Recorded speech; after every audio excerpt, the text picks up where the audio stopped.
Et donc, il y en a un moment qui me dit, Yann, je t'envoie une nouvelle liste, faut que tu proposes ces mecs. Je regarde, je dis, what? Ouais.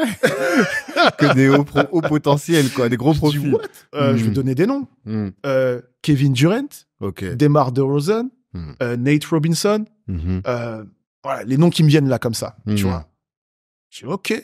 Là, t'appelles, là. Et donc là, j'ai commencé à envoyer, j'ai commencé par les plus grosses équipes européennes, et là, tous les gros coachs européens qui me parlent. Ouais. Tu vois, les GM qui me parlent, on échange, et tout ça. J'ai failli signer Kevin Durant en Allemagne, quand même.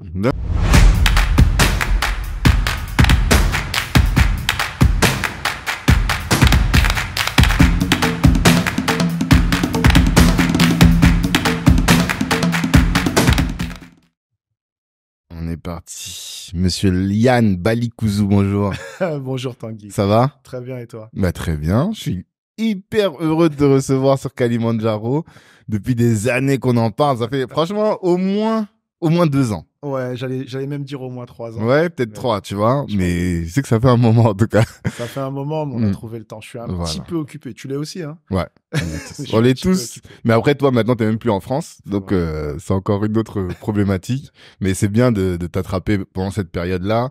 Je suis intéressé parce que, bon, de toute façon, t'es dans un domaine qui intrigue tout le monde, tu vois. Le sport, derrière le sport, il y a du business, il y a de l'argent. Donc, en plus, t'accompagnes des grands joueurs. Donc, tout cela, on est toujours en train de se demander, mais comment ça marche, tout ça, là? Il y a beaucoup de fantasmes sur ça. Beaucoup de fantasmes, forcément. Ouais. Et en plus, t'es centrafricain. Exact. Voilà. Donc, tu vois. Zokwezo, exactement. Bangui Finest. Donc, on a besoin aussi de mettre en avant les centrafricains qui font des choses. Moi, je pense 2024, je vais beaucoup me focus là-dessus. Ouais. Et que tu sois là pour en parler, c'est une bonne occasion, tu vois. Heureusement que t'es centrafricain, c'est pour ça aussi je me suis dit non, faut vraiment que je T'es obligé de venir, c'est ça. Le frère, c'est obligatoire. C'est ça, après. Franchement, c'est bien, c'est important. Ouais. On n'est pas nombreux, déjà, en tant que centraux, mais en plus nombreux de centraux qui font des choses, encore moins, je pense, tu vois. Je sais pas si on n'est pas si nombreux que ça. Je sais pas si t'as suivi, c'est bête, mais sur TikTok, il y a une trend avec les centrafricains. Et tu vois, ouais, il y a une chanson, les filles dansent dessus, même les garçons.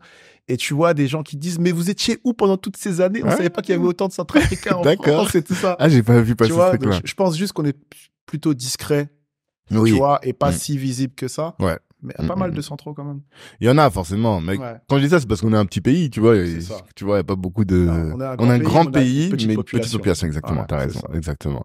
Et donc, ce qui fait que dans la diaspora aussi, finalement, on n'est pas très nombreux. À part Bokassa, on connaît pas trop de... C'est vrai. Alors qu'on a au moins, combien? 2 joueurs en équipe de France, les Yangambiwa, les comment il s'appelle l'autre? Kurt Zouma. Kurt Zouma, voilà, exactement. J'allais dire celui qui a le problème avec le chat. Là. Ouais, voilà. C'est comme ça qu'on le connaît maintenant. C'est ça. Tu vois, il me semble qu'il y en a encore quelques-uns, donc il y a quand même des gens qui font des choses. Il y en a pas mal, il y en a qui font des choses, mais qui revendiquent pas obligatoirement, tu vois, le côté central. On a pas mal de centrafricains. Ouais. La première question, comme t'écoutes le podcast, tu dois la connaître, c'est celle de l'ambition. C'est quoi ton Kalimandjaro, ton but ultime dans la vie, ton ikigai, c'est quoi? Mon ikigai, c'est une bonne question. Faut savoir que j'ai été joueur avant, et donc j'ai une culture sportive, et la culture sportive, c'est toujours aller plus loin. Ouais. Moi, c'est sky's the limit.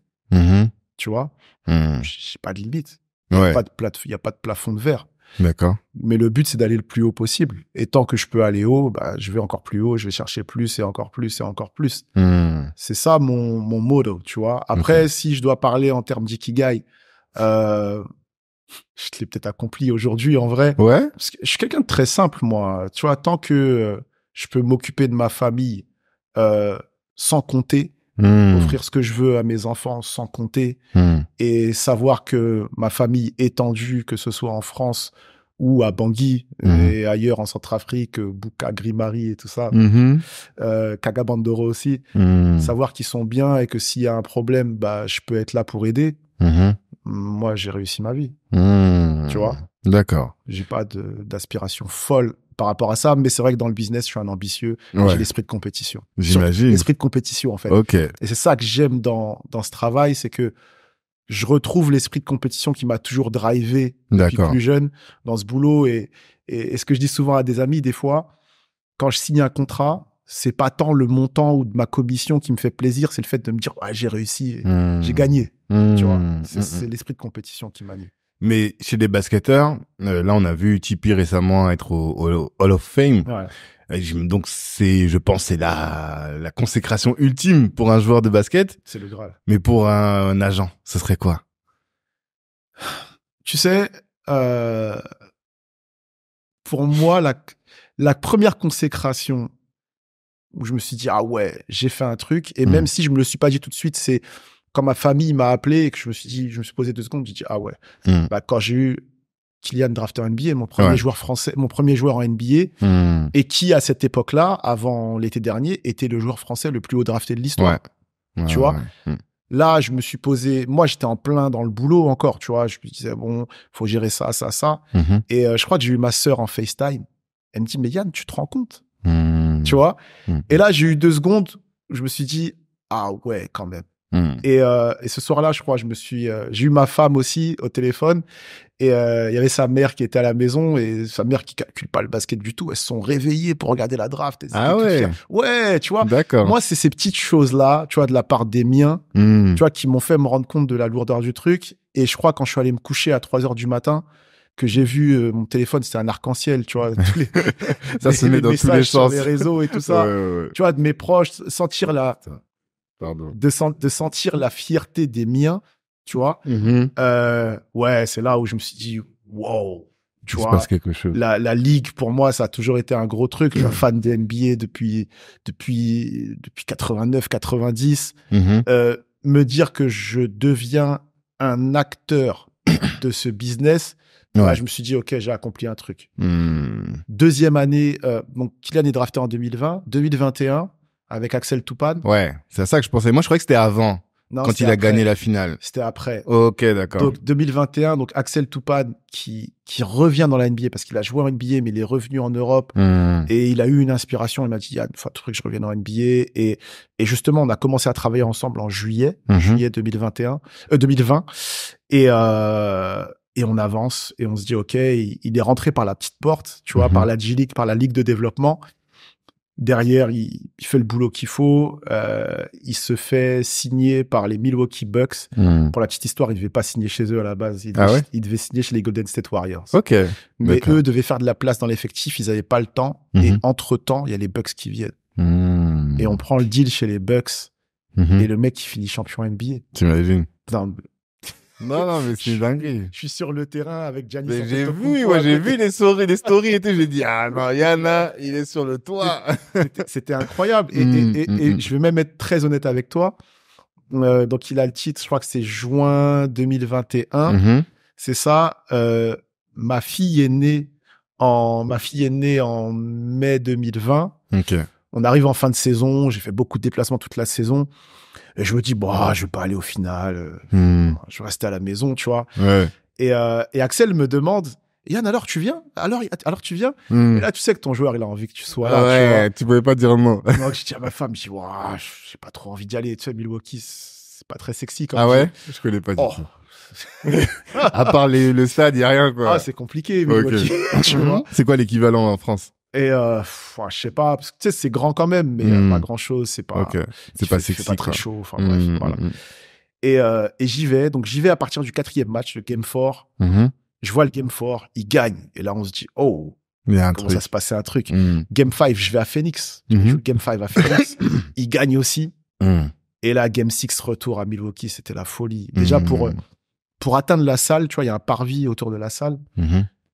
Le parvis, normalement, tu le passes en 1 minute, 2 minutes. Ouais. Ça m'a pris 1 heure pour passer à travers les gens.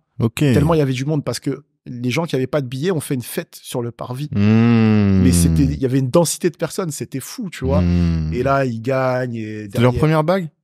Pour Milwaukee. Ouais, ils avaient déjà... Non, c'est la deuxième. Ils en avaient gagné une en 71, je crois. Avec Karim Abdul-Jabbar qui s'appelait encore Lewis Alcindor à l'époque. C'était avant sa conversion. Et ouais, les gars gagnent.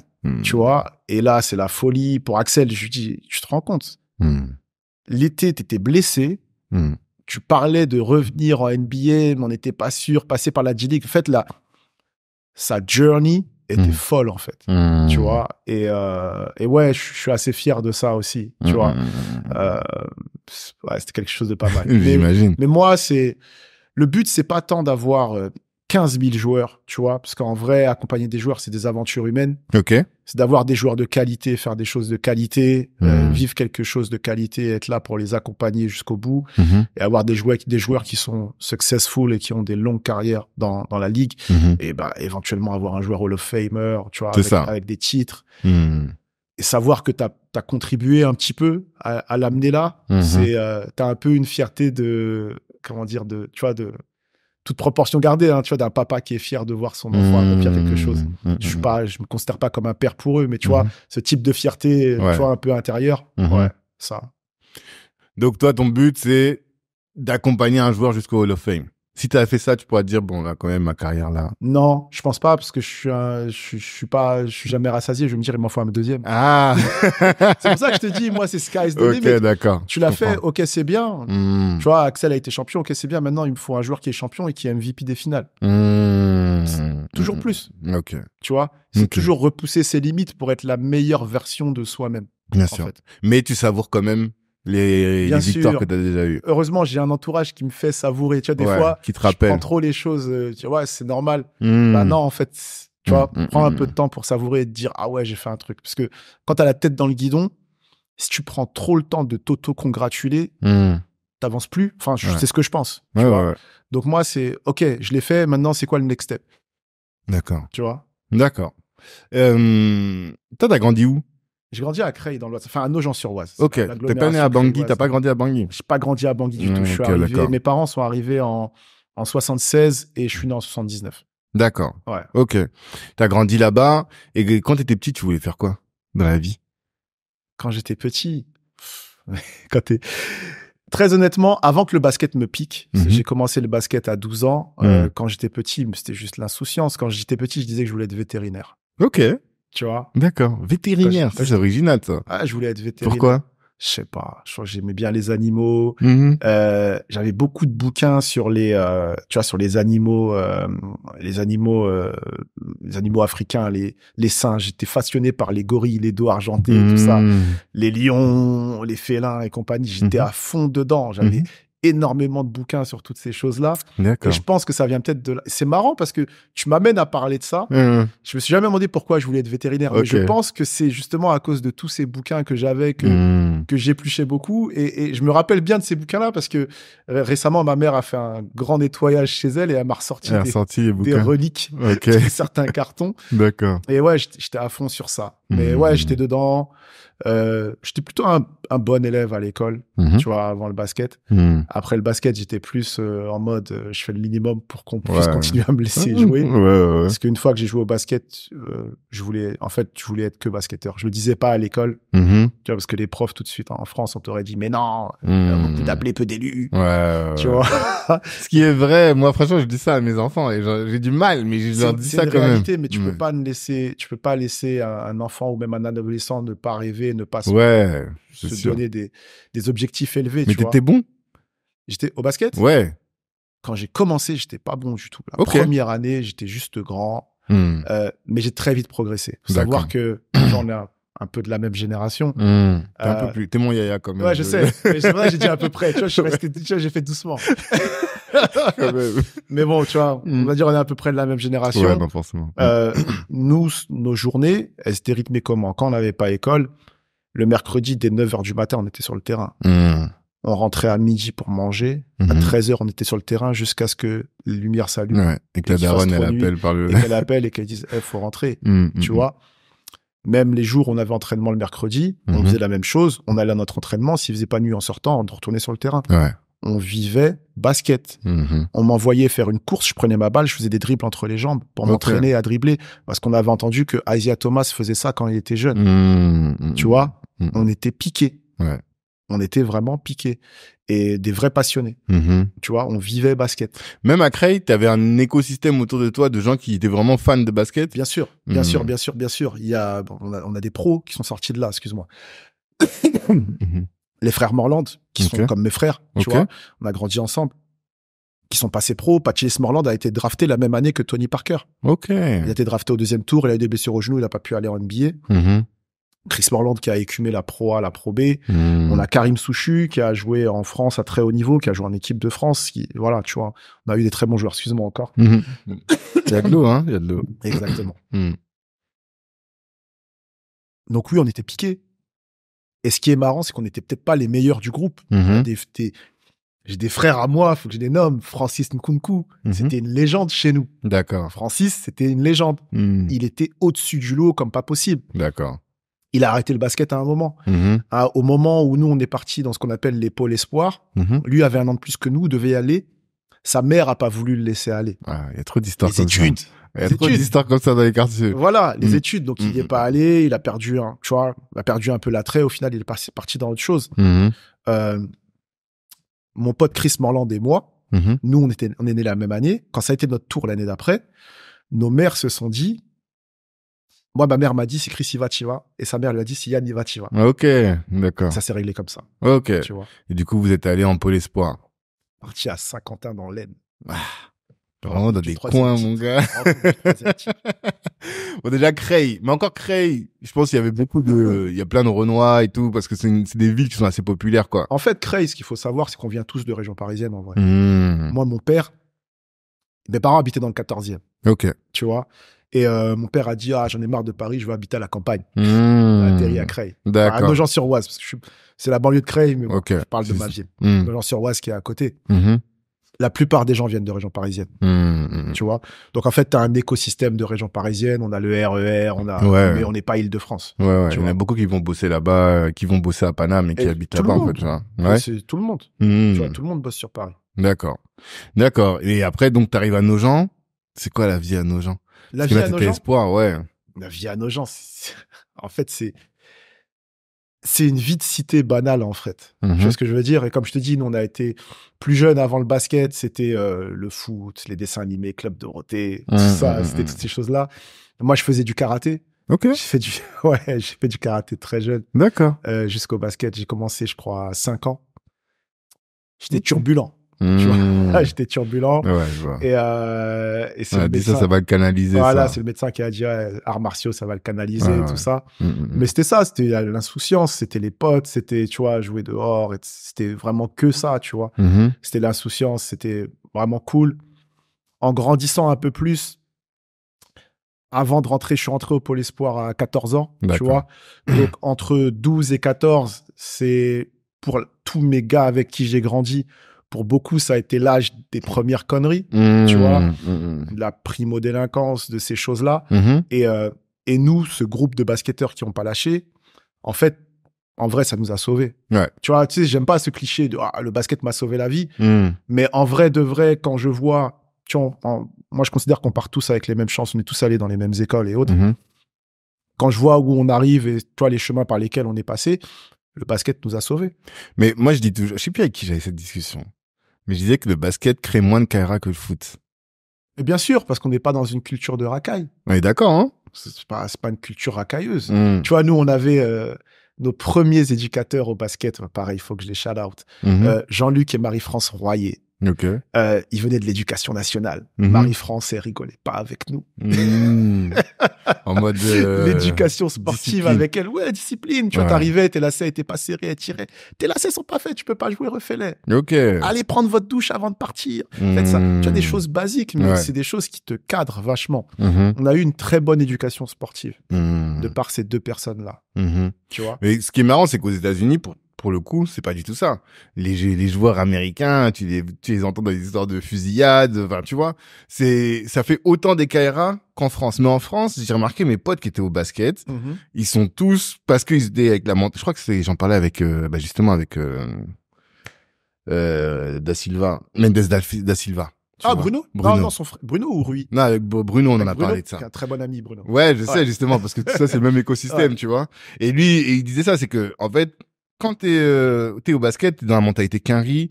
Donc, la mentalité Quinry, c'est, tu vas te dépasser, tu sors du quartier, t'es dans d'autres codes, en fait, qui font que t'es pas dans la mentalité ghetto.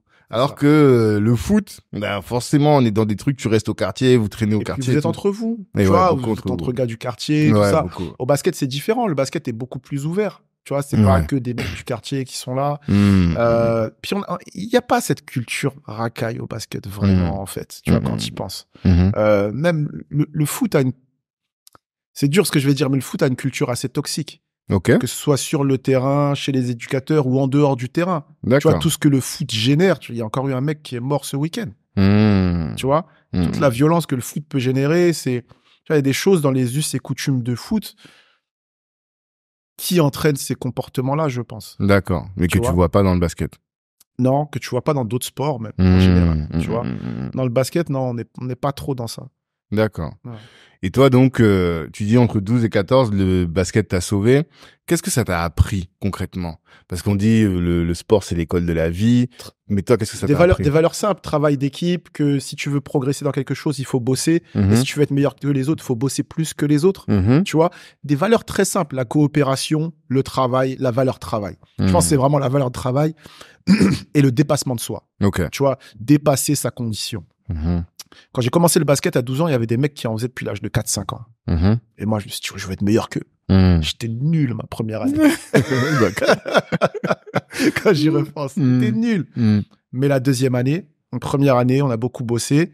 Et tout ce que les coachs nous apprenaient, nous, quand on allait sur le terrain, on reproduisait. Ouais, forcément. Je me souviens un jour, l'éducateur, là, Jean-Luc Royer, il me dit, mais Yann, tu progresses beaucoup et tout ça, mais tu joues en dehors. Je dis, bah, je passe mes journées à ça.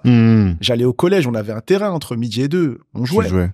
Tu vois, dès qu'on avait un moment, on jouait sur le terrain du collège. Je rentrais du collège, je finissais mes cours, si la nuit était pas tombée, on allait jouer sur le terrain avec mes potes. On jouait tout le temps. Tout le temps. Et on cherchait, tu vois, on était déjà dans des détails, on cherchait à progresser. Je racontais cette anecdote-là il y a pas longtemps à un ami. On allait à la bibliothèque municipale pour trouver des bouquins sur le basket de coach, pour savoir comment perfectionner en se disant, on va peut-être trouver des choses en plus, perfectionner notre tir, perfectionner notre dribble, comment on peut travailler. Tu vois, on était dans cette démarche-là.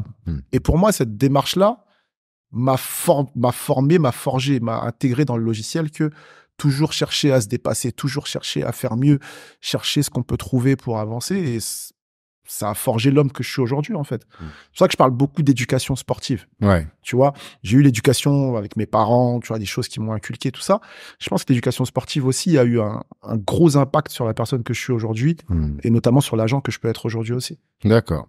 Et donc, t'as fait à Nogent. Après, quelle était ta carrière la suite? Donc, j'ai fait 2 ans à Nogent. Donc, première année débutant en départemental, nul.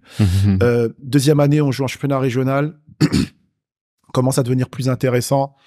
J'avais grandi un petit peu aussi. Et moi, j'ai toujours été dans les plus grands dans mes classes.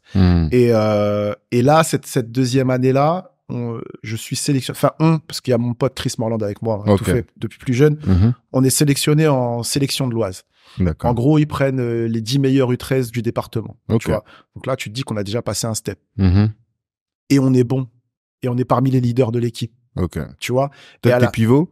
J'étais pivot à cette époque-là. À cette époque-là, j'étais pivot. Et à la fin de cette saison-là, il y a des tests d'entrée au pôle.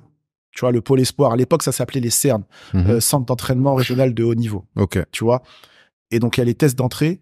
On fait les tests d'entrée, on est pris. Tu vois, quand je t'ai dit, nos mères se sont dit, oui, c'est tu vois. Et on est pris. Et là, c'est les 10 meilleurs joueurs de la région qui sont pris. Donc, tu te dis, OK. Ça commence à devenir ça. Ça commence à devenir. Mais pareil, nous, on veut encore plus. Tu vois. Donc, on est pris là-bas. Donc, c'est là qu'on part à Saint-Quentin. Donc, toute la semaine, on est à Saint-Quentin, on rentre le week-end.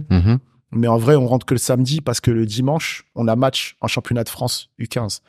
Championnat de France minime à l'époque. On est dans toute la France. Tu vois. Et cet été-là, entre la dernière saison à Nogent et l'entrée au pôle, je passe d'1m73 à 1m88. Tu vois, donc gros pic de croissance et tout ça. Enfin, bref. Et donc, 2 ans à Saint-Quentin. Tu vois, 2 belles années, on a vachement progressé.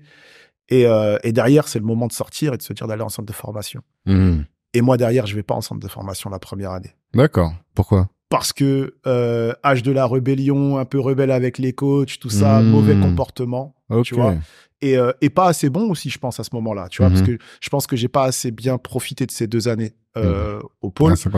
Et donc, la première année, je crois que je suis pas pris en centre de formation et je pars l'année d'après en centre de formation.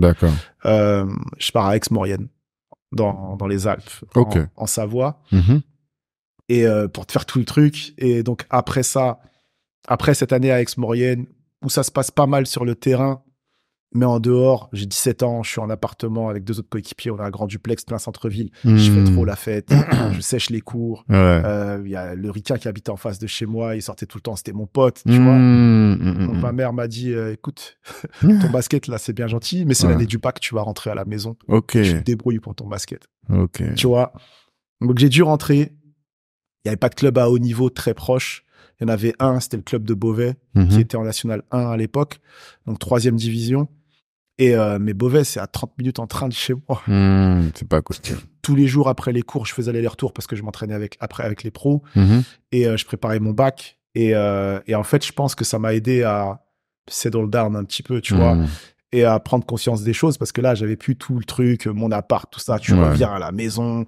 J'étais parti de la maison depuis l'âge de 14 ans. Tu vois, et quand tu pars aussitôt, ça t'oblige à être indépendant et je pense que tu mûris beaucoup plus vite quand tu passes par ce process. C'est ce qu'on dit toujours. Et donc, revenir à la maison, c'était un peu relou pour moi. Je pars à Beauvais. Ça se passe bien. J'ai mon bac. Et là, Beauvais, moi, je continue à Beauvais. Donc je vis là-bas. Je suis à la fac là-bas. Je fais une 2e saison à Beauvais. Et derrière, je pars. Oui, je pars après la 2e saison. J'étais censé aller à l'université aux États-Unis. Je devais aller à l'université à Denver qui s'appelait Metro State. Et il y a le 11 septembre qui se passe. Tu vois, donc aucun visa délivré. Tu vois, j'ai fait mon visa un peu tard. Je devais le faire en septembre. Plus de visa délivré et autres. Et pour jouer en championnat universitaire, c'est un championnat amateur. D'accord. Donc, faut pas avoir signé de contrat ou autre. Et là, je me retrouve un peu à la croisée des chemins. Est-ce que je continue à attendre parce que j'aurais pu venir au 2e semestre.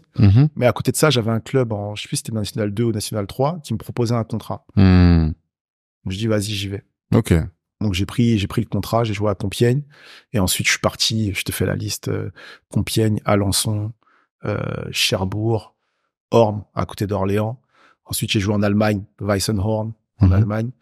Et après ma saison à Weissenhorn, en Allemagne, je me suis posé, on a fini la saison plus tôt que prévu, je crois, début mai, parce qu'on n'a pas atteint les objectifs. On avait une grosse équipe, pourtant, ils nous avaient mis de l'argent. C'était en 3e division allemande, on devait monter.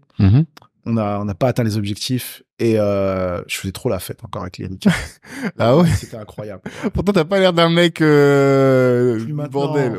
Non, mais je faisais beaucoup la fête. Ok. À 20 ans, tu te lâchais. Et ouais, entre 20 et 30 là. Ouais. Je suis un bon vivant. D'accord. Et puis en plus, petite parenthèse, t'es entre Stuttgart et Munich, il y a les bases américaines, il y a des boîtes incroyables. Enfin bref, c'était n'importe quoi. Et donc je rentre plus tôt.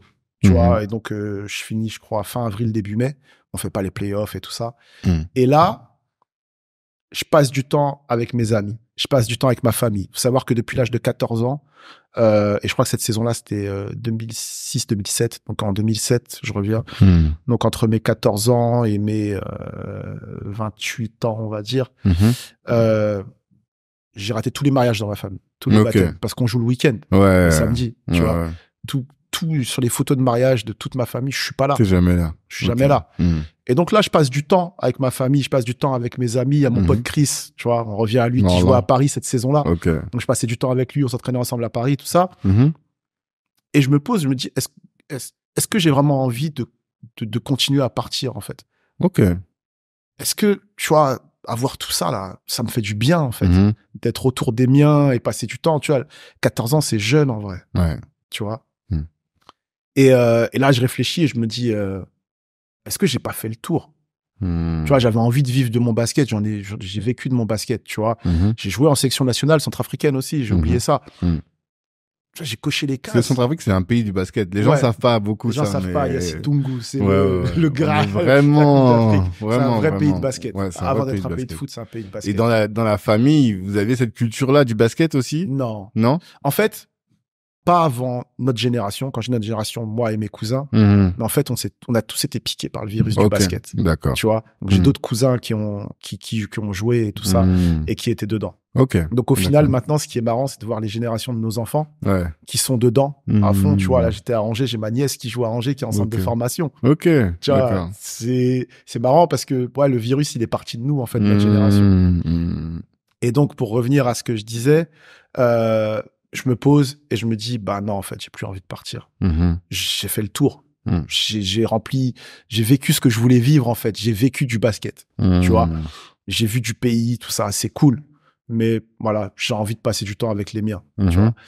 Donc là, je me pose et tu vois, parents centrafricains, tu vois, mon basket, là, moi, tout le monde dans ma famille a fait des études. Ouais. Moi, le deal, c'était de se dire, OK, passe ton bac, mais sache que tu reprendras tes études après. Vis ton basket, tu reprendras tes études après. À un moment, il faudrait que tu ailles à l'école, quoi. Ouais, que tu reprennes tes études. Le but, c'est au moins ton bac et après, on verra, tu vois. Et c'est marrant parce que quand j'étais plus jeune, je disais oui, mais tu sais comment c'est. Tu te dis, ah, vas-y. De toute façon, je vais percer. Je le ferai pas. Tu vois je vous éteindrai à coups de billets. Je le ferai pas. Mais en vrai, en te disant ça, les parents, ils te mettent quelque chose dans ton logiciel, tu vois. Et en fait, c'est resté. Et je me suis dit, bah voilà, maintenant, il faut que je me forme. Okay. J'ai creusé un petit peu. J'ai toujours été intéressé par l'envers du décor du sport, tu vois. Et là, j'ai trouvé un master en droit du sport à la Sorbonne. Ok. Et ça m'intéressait. Les prérequis pour rentrer, c'est un diplôme qui était soit pour les avocats qui voulaient la spécificité sport, soit pour des personnels de fédération type directeurs techniques nationaux qui voulaient enrichir leurs connaissances juridiques, ou soit pour des sportifs en reconversion, tu vois, qui pouvaient prétendre à ce diplôme-là au terme de validation d'acquis d'expérience de sportifs de haut niveau. Ok. Donc je m'inscris, c'est sur dossier, tu vois. Je m'inscris, tu vois, en me disant, OK, on va voir. Donc, je passe le premier cut, tu vois, du dossier d'inscription. Et là, rendez-vous avec la directrice du master et une autre personne. La directrice du master, elle s'appelle Sophie Dion. C'est une avocate et c'est la conseillère sport de Sarkozy à l'Élysée. Ok. Ouais, c'est high level. Ouais. Donc, je suis là, toutes les deux ici, et demande mes motivations, tu vois. Donc, on discute, on échange. Donc, tu vois, je suis assez à l'aise oralement. Moi, j'ai passé un bac L. Comme moi. J'ai pas trop de soucis à parler, correctement. Et derrière, je reçois le courrier, vous êtes pris. Tu vois, je me dis, ah, terrible. Et premier jour, j'arrive, tu vois, et je me rends compte qu'on n'est que 2 sportifs en reconversion. La majorité, c'est des avocats et quelques personnels de fédé. Et là, je me dis, tu vois, je commence pas à paniquer, mais à me rendre compte du truc. Je me dis, mais je suis un imposteur. J'ai zéro connaissance juridique, tu vois. Et on commence, et en fait, ce qui est bien, c'est qu'on faisait quasiment pas de théorique. Et c'était professionnel. D'accord. Qui venaient nous faire des interventions. On a eu Frédéric Thirier, président de la Ligue de foot, Bernard Lapasset, président de la Ligue de rugby. On a eu comment il s'appelle? J'ai oublié son nom malheureusement, mais le président du CNOSF. Il était en campagne quand moi je passais mon diplôme. D'accord. Donc en fait, on a eu des gens à très haut niveau. CNOSF, c'est quoi? Ce Comité national olympique sportif français. Ok, d'accord. Notre parrain, c'était le parrain de la promo, c'était Pierre Mazot, ancien ministre des Sports. Tu vois, c'était un diplôme assez politisé, à assez haut niveau. J'ai appris énormément de choses et je me suis rendu compte qu'en fait, de par des expériences de sportif, à lire des contrats, je suis quelqu'un de très curieux, donc à m'intéresser à l'envers du décor du sport. En fait, j'avais beaucoup de connaissances et ce qui me manquait, c'était le théorique. Tu vois. Donc, ça m'a intéressé sur beaucoup de choses. J'ai eu à rédiger un mémoire de fin d'études de 40 pages. Ok. Tu vois, et je l'ai fait sur un sujet qui me passionnait. Pour la petite histoire, c'est le modèle sportif américain. Tu sais, aux États-Unis, les ligues, c'est des ligues fermées. Il n'y a pas de système de montée et descente. Ok. Tu vois. Donc, je suis revenu aux origines du système. Et en fait, le type de mon mémoire, l'intitulé, c'est le modèle sportif américain, entre parenthèses, ligue fermée, est-il transférable aux compétitions européennes? Ok. Et donc, j'ai disserté sur ça. Et en gros, mon mémoire, c'est un projet de ligue fermée dans le contexte européen. Tu vois, je crois que j'ai eu 16 à mon mémoire. Et j'étais un peu fier parce que je me suis dit, j'ai des meilleures notes que des avocats. Tu vois, t'as le fantasme un peu de l'avocat. Tu te dis, c'est une grosse tête. Et, pas tant que ça, en réalité. Pas toujours, tu vois. Puis chacun son domaine, en fait. Exact. Et donc, c'était sympa, une fierté. Et là, derrière, moi, ce que je voulais, après avoir bourlingué, je voulais une bonne planque. Je vais pas te mentir. Je voulais, parce que officiellement, je suis juriste en droit du sport. Ok. Par ce diplôme. Ah, ce diplôme, c'est ce qui t'apporte? Ouais, je suis juriste officiel. C'était pas un diplôme d'agent? Non, c'était pas un diplôme d'agent du tout. Rien à voir avec le monde d'agent. C'était un master en droit du sport. Ok. Tu vois, donc officiellement, je suis juriste en droit du sport. Tu vois. Ok. Et donc, de là. Tu voulais une planque en fédé? Non, moi, Tu sais, on parle de toujours taper plus haut. Moi, je voulais le PSG, je voulais le ministère, je voulais des choses comme ça, tu vois, des grosses institutions. Tu sais, en vrai, un poste de juriste en droit du sport, tu bosses pas énormément, t'es plutôt bien payé, et quand tu bosses sur des sujets intéressants et enrichissants. D'accord. Ok. Tu vois, et moi, ça m'allait très bien. Je voulais un 9 to 5. Je voulais être le regular Joe, comme on dit. Ok. Tu vois, je voulais ça. Plus, comme ça, tes week-ends, t'es à la maison. Avec voilà. Tu vois, je voulais un truc comme ça. Mais j'ai eu mon diplôme en 2009. 2009, c'était la crise des subprimes et autres. Ouais, tu vois. Et les jobs de juriste, on n'en ouvre pas comme ça parce que les gens ne démissionnent pas. Tu vois, c'est des bonnes planques. Donc là, je croise un de mes yayas, Maurice Béina. Béina, on connaît. Ouais, Moi, j'étais à Orléans, j'étais avec tous les Béina, là. Ouais, bah, une grosse famille de basketteurs. Mo, c'est mon grand. Et Mo, il jouait aux États-Unis, c'est lui? Mo, ouais. Mo, il était à l'université. Je crois qu'il était à Dayton, si je dis pas de bêtises. Je suis plus sûr. Ok. Donc, je croise Mo, qui est mon grand, qui est celui qui m'a fait rentrer en section nationale. Et on parle, et je lui dis, ouais, Mo, tu vois, je suis fraîchement diplômé, tout ça. Et je lui dis ce que j'ai eu. Il me dit, attends, viens. Tu vois comment il parle. Il me dit, viens là. Je me souviens, on était au All-Star Game français dans le salon VIP. Okay. Il y avait des gens autour de nous. Il me dit, viens là. Il me tire sur le côté. Il me dit, écoute, tu vois, en Europe, il venait d'avoir les accords de Cotonou qui ont été signés. Je sais pas si tu connais. Non. C'est des accords commerciaux entre entre l'Europe, excuse-moi, et des pays d'Afrique et des Caraïbes. D'accord. Quand ce type d'accords commerciaux sont signés, ça implique aussi que t'as aussi la libre circulation des travailleurs. Ok. Tu vois, comme pour les Européens. Donc, t'as les mêmes droits. Et donc, enfin, pas exactement, mais en tout cas au niveau du sport. Similaire, quoi. Donc, en gros, il y a une nouvelle niche qui s'est ouverte pour les joueurs africains et caribéens. Je vais faire une petite parenthèse sur ça. Dans les championnats de basket en Europe, t'as le droit à un certain quota de joueurs étrangers. Ok. Généralement, c'est des Américains. Il y a eu l'arrêt Bosman, dont tu as sûrement entendu parler, qui fait que les joueurs de la communauté européenne ne sont plus considérés comme des joueurs étrangers. On peut pas les considérer comme étrangers. Donc, il a fallu faire une niche pour eux. Donc, dire, OK, on va dire, je donne des choses comme ça, des chiffres comme ça. On va dire, tu as le droit à 3 d'Américains plus 2 Européens. Okay. Tu vois, donc tu as besoin de faire une place spécifique pour eux. Maintenant, avec les accords de Cotonou, les joueurs des Caraïbes et d'Afrique rentrent aussi dans le calcul des communautaires, des Européens. OK? Donc, je reviens à ce que je disais. Maurice vient me voir et me dit, tu sais, il y a beaucoup de clubs qui me disent qu'ils cherchent des joueurs Cotonou. On appelle ça comme ça. OK. Parce qu'ils n'arrivent pas à en trouver et il n'y a aucun agent qui est sur cette niche-là. Tu vois? Dis-moi, j'ai pas le temps de faire ça. J'ai voulu mettre mon petit frère JD, que tu connais sûrement, un des petits frères Béina. J'ai voulu mettre mon petit frère dessus, mais il est sur autre chose. Il a dit, j'ai le réseau avec tous les présidents de fédé africains. Il m'a dit, organise-toi et je t'ouvre le réseau. Ok. Tu vois. Donc, je dis OK. Donc, je pars sur ça. Le hasard fait que à ce moment-là, je rencontre via un ami un jeune agent qui venait d'avoir sa licence française. On discute, on accroche bien au niveau business, on s'associe, tu vois. Et là, on commence à bosser. Mo m'ouvre le réseau. Je fais mon premier deal avec un joueur rwandais, je crois. Alors attends, parce que là, c'est là que ça devient intéressant. C'était intéressant déjà, hein, mais c'est là où j'ai plein de questions. Vas-y. C'est quoi le métier d'un agent? Parce que là, j'ai compris que tu accompagnes des joueurs rwandais, là en l'occurrence, mais africains, des joueurs Cotonou, pour qu'ils signent dans des équipes françaises. Européennes. Ouais. Ok. C'est quoi ton métier? Le métier d'agent, il y a plusieurs facettes. Et je pense qu'il y a différents types d'agents. Ouais. Je vais te dire l'agent que je suis. Ok.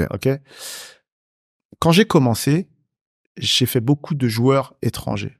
Tu vois, donc des joueurs africains, mais également des joueurs américains parce que j'avais des contacts aux États-Unis. Ok.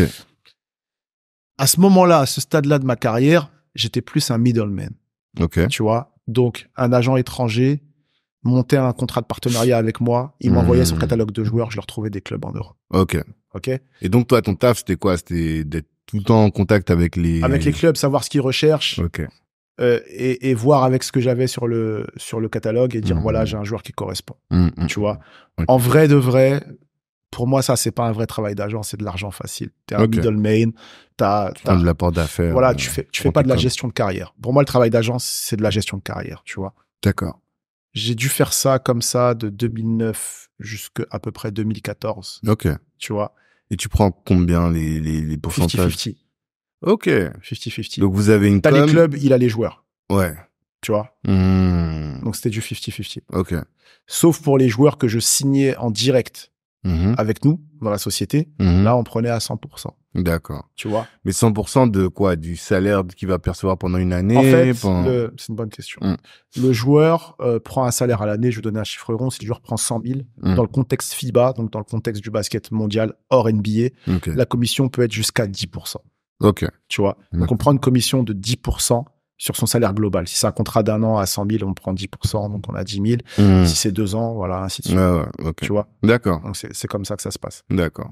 Et donc, au début, toi, tu partageais avec soit avec le middleman, soit avec l'agent étranger, ou soit on partageait dans notre société avec mon associé. D'accord. Tu vois. Ça, c'est ta première activité. C'était au début, quand j'ai commencé. 2014. Et au début, pour pouvoir faire ça, c'est quoi? Il fallait que tu ailles souvent dans les matchs, tu ailles souvent rencontrer les joueurs. Comment tu faisais pour créer ton réseau finalement? Au début, pour faire ça, j'ai dû beaucoup aller voir les clubs parce qu'il faut montrer ta crédibilité aussi. La difficulté quand tu commences, c'est de prouver aux joueurs que tu as l'oreille des clubs et de prouver aux clubs que tu as l'oreille des joueurs. C'est un peu l'histoire du chien qui se mord la queue. Totalement. Tu vois, jusqu'au moment où tu arrives à faire ton premier deal. Tu vois.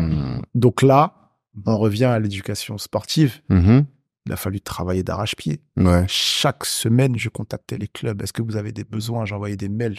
Je devais être relou. Mais ça, tu vois, chaque semaine, j'envoyais les listes de joueurs. Tu vois, chaque semaine, pour que ça reste frais, tu vois, fallait qu'on se fasse connaître. Ton catalogue, à chaque fois, tu mets... Voilà, je mettais à jour, si vous avez des besoins. Tu vois, moi, j'imagine l'agent, c'est un gars avec un téléphone.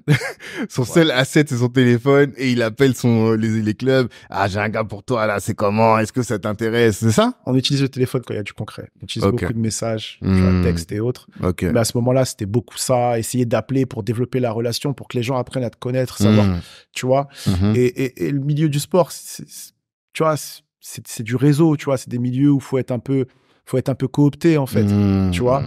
Et pendant longtemps, j'ai dû me taper, il y a certains coachs, ils ne m'ont jamais répondu.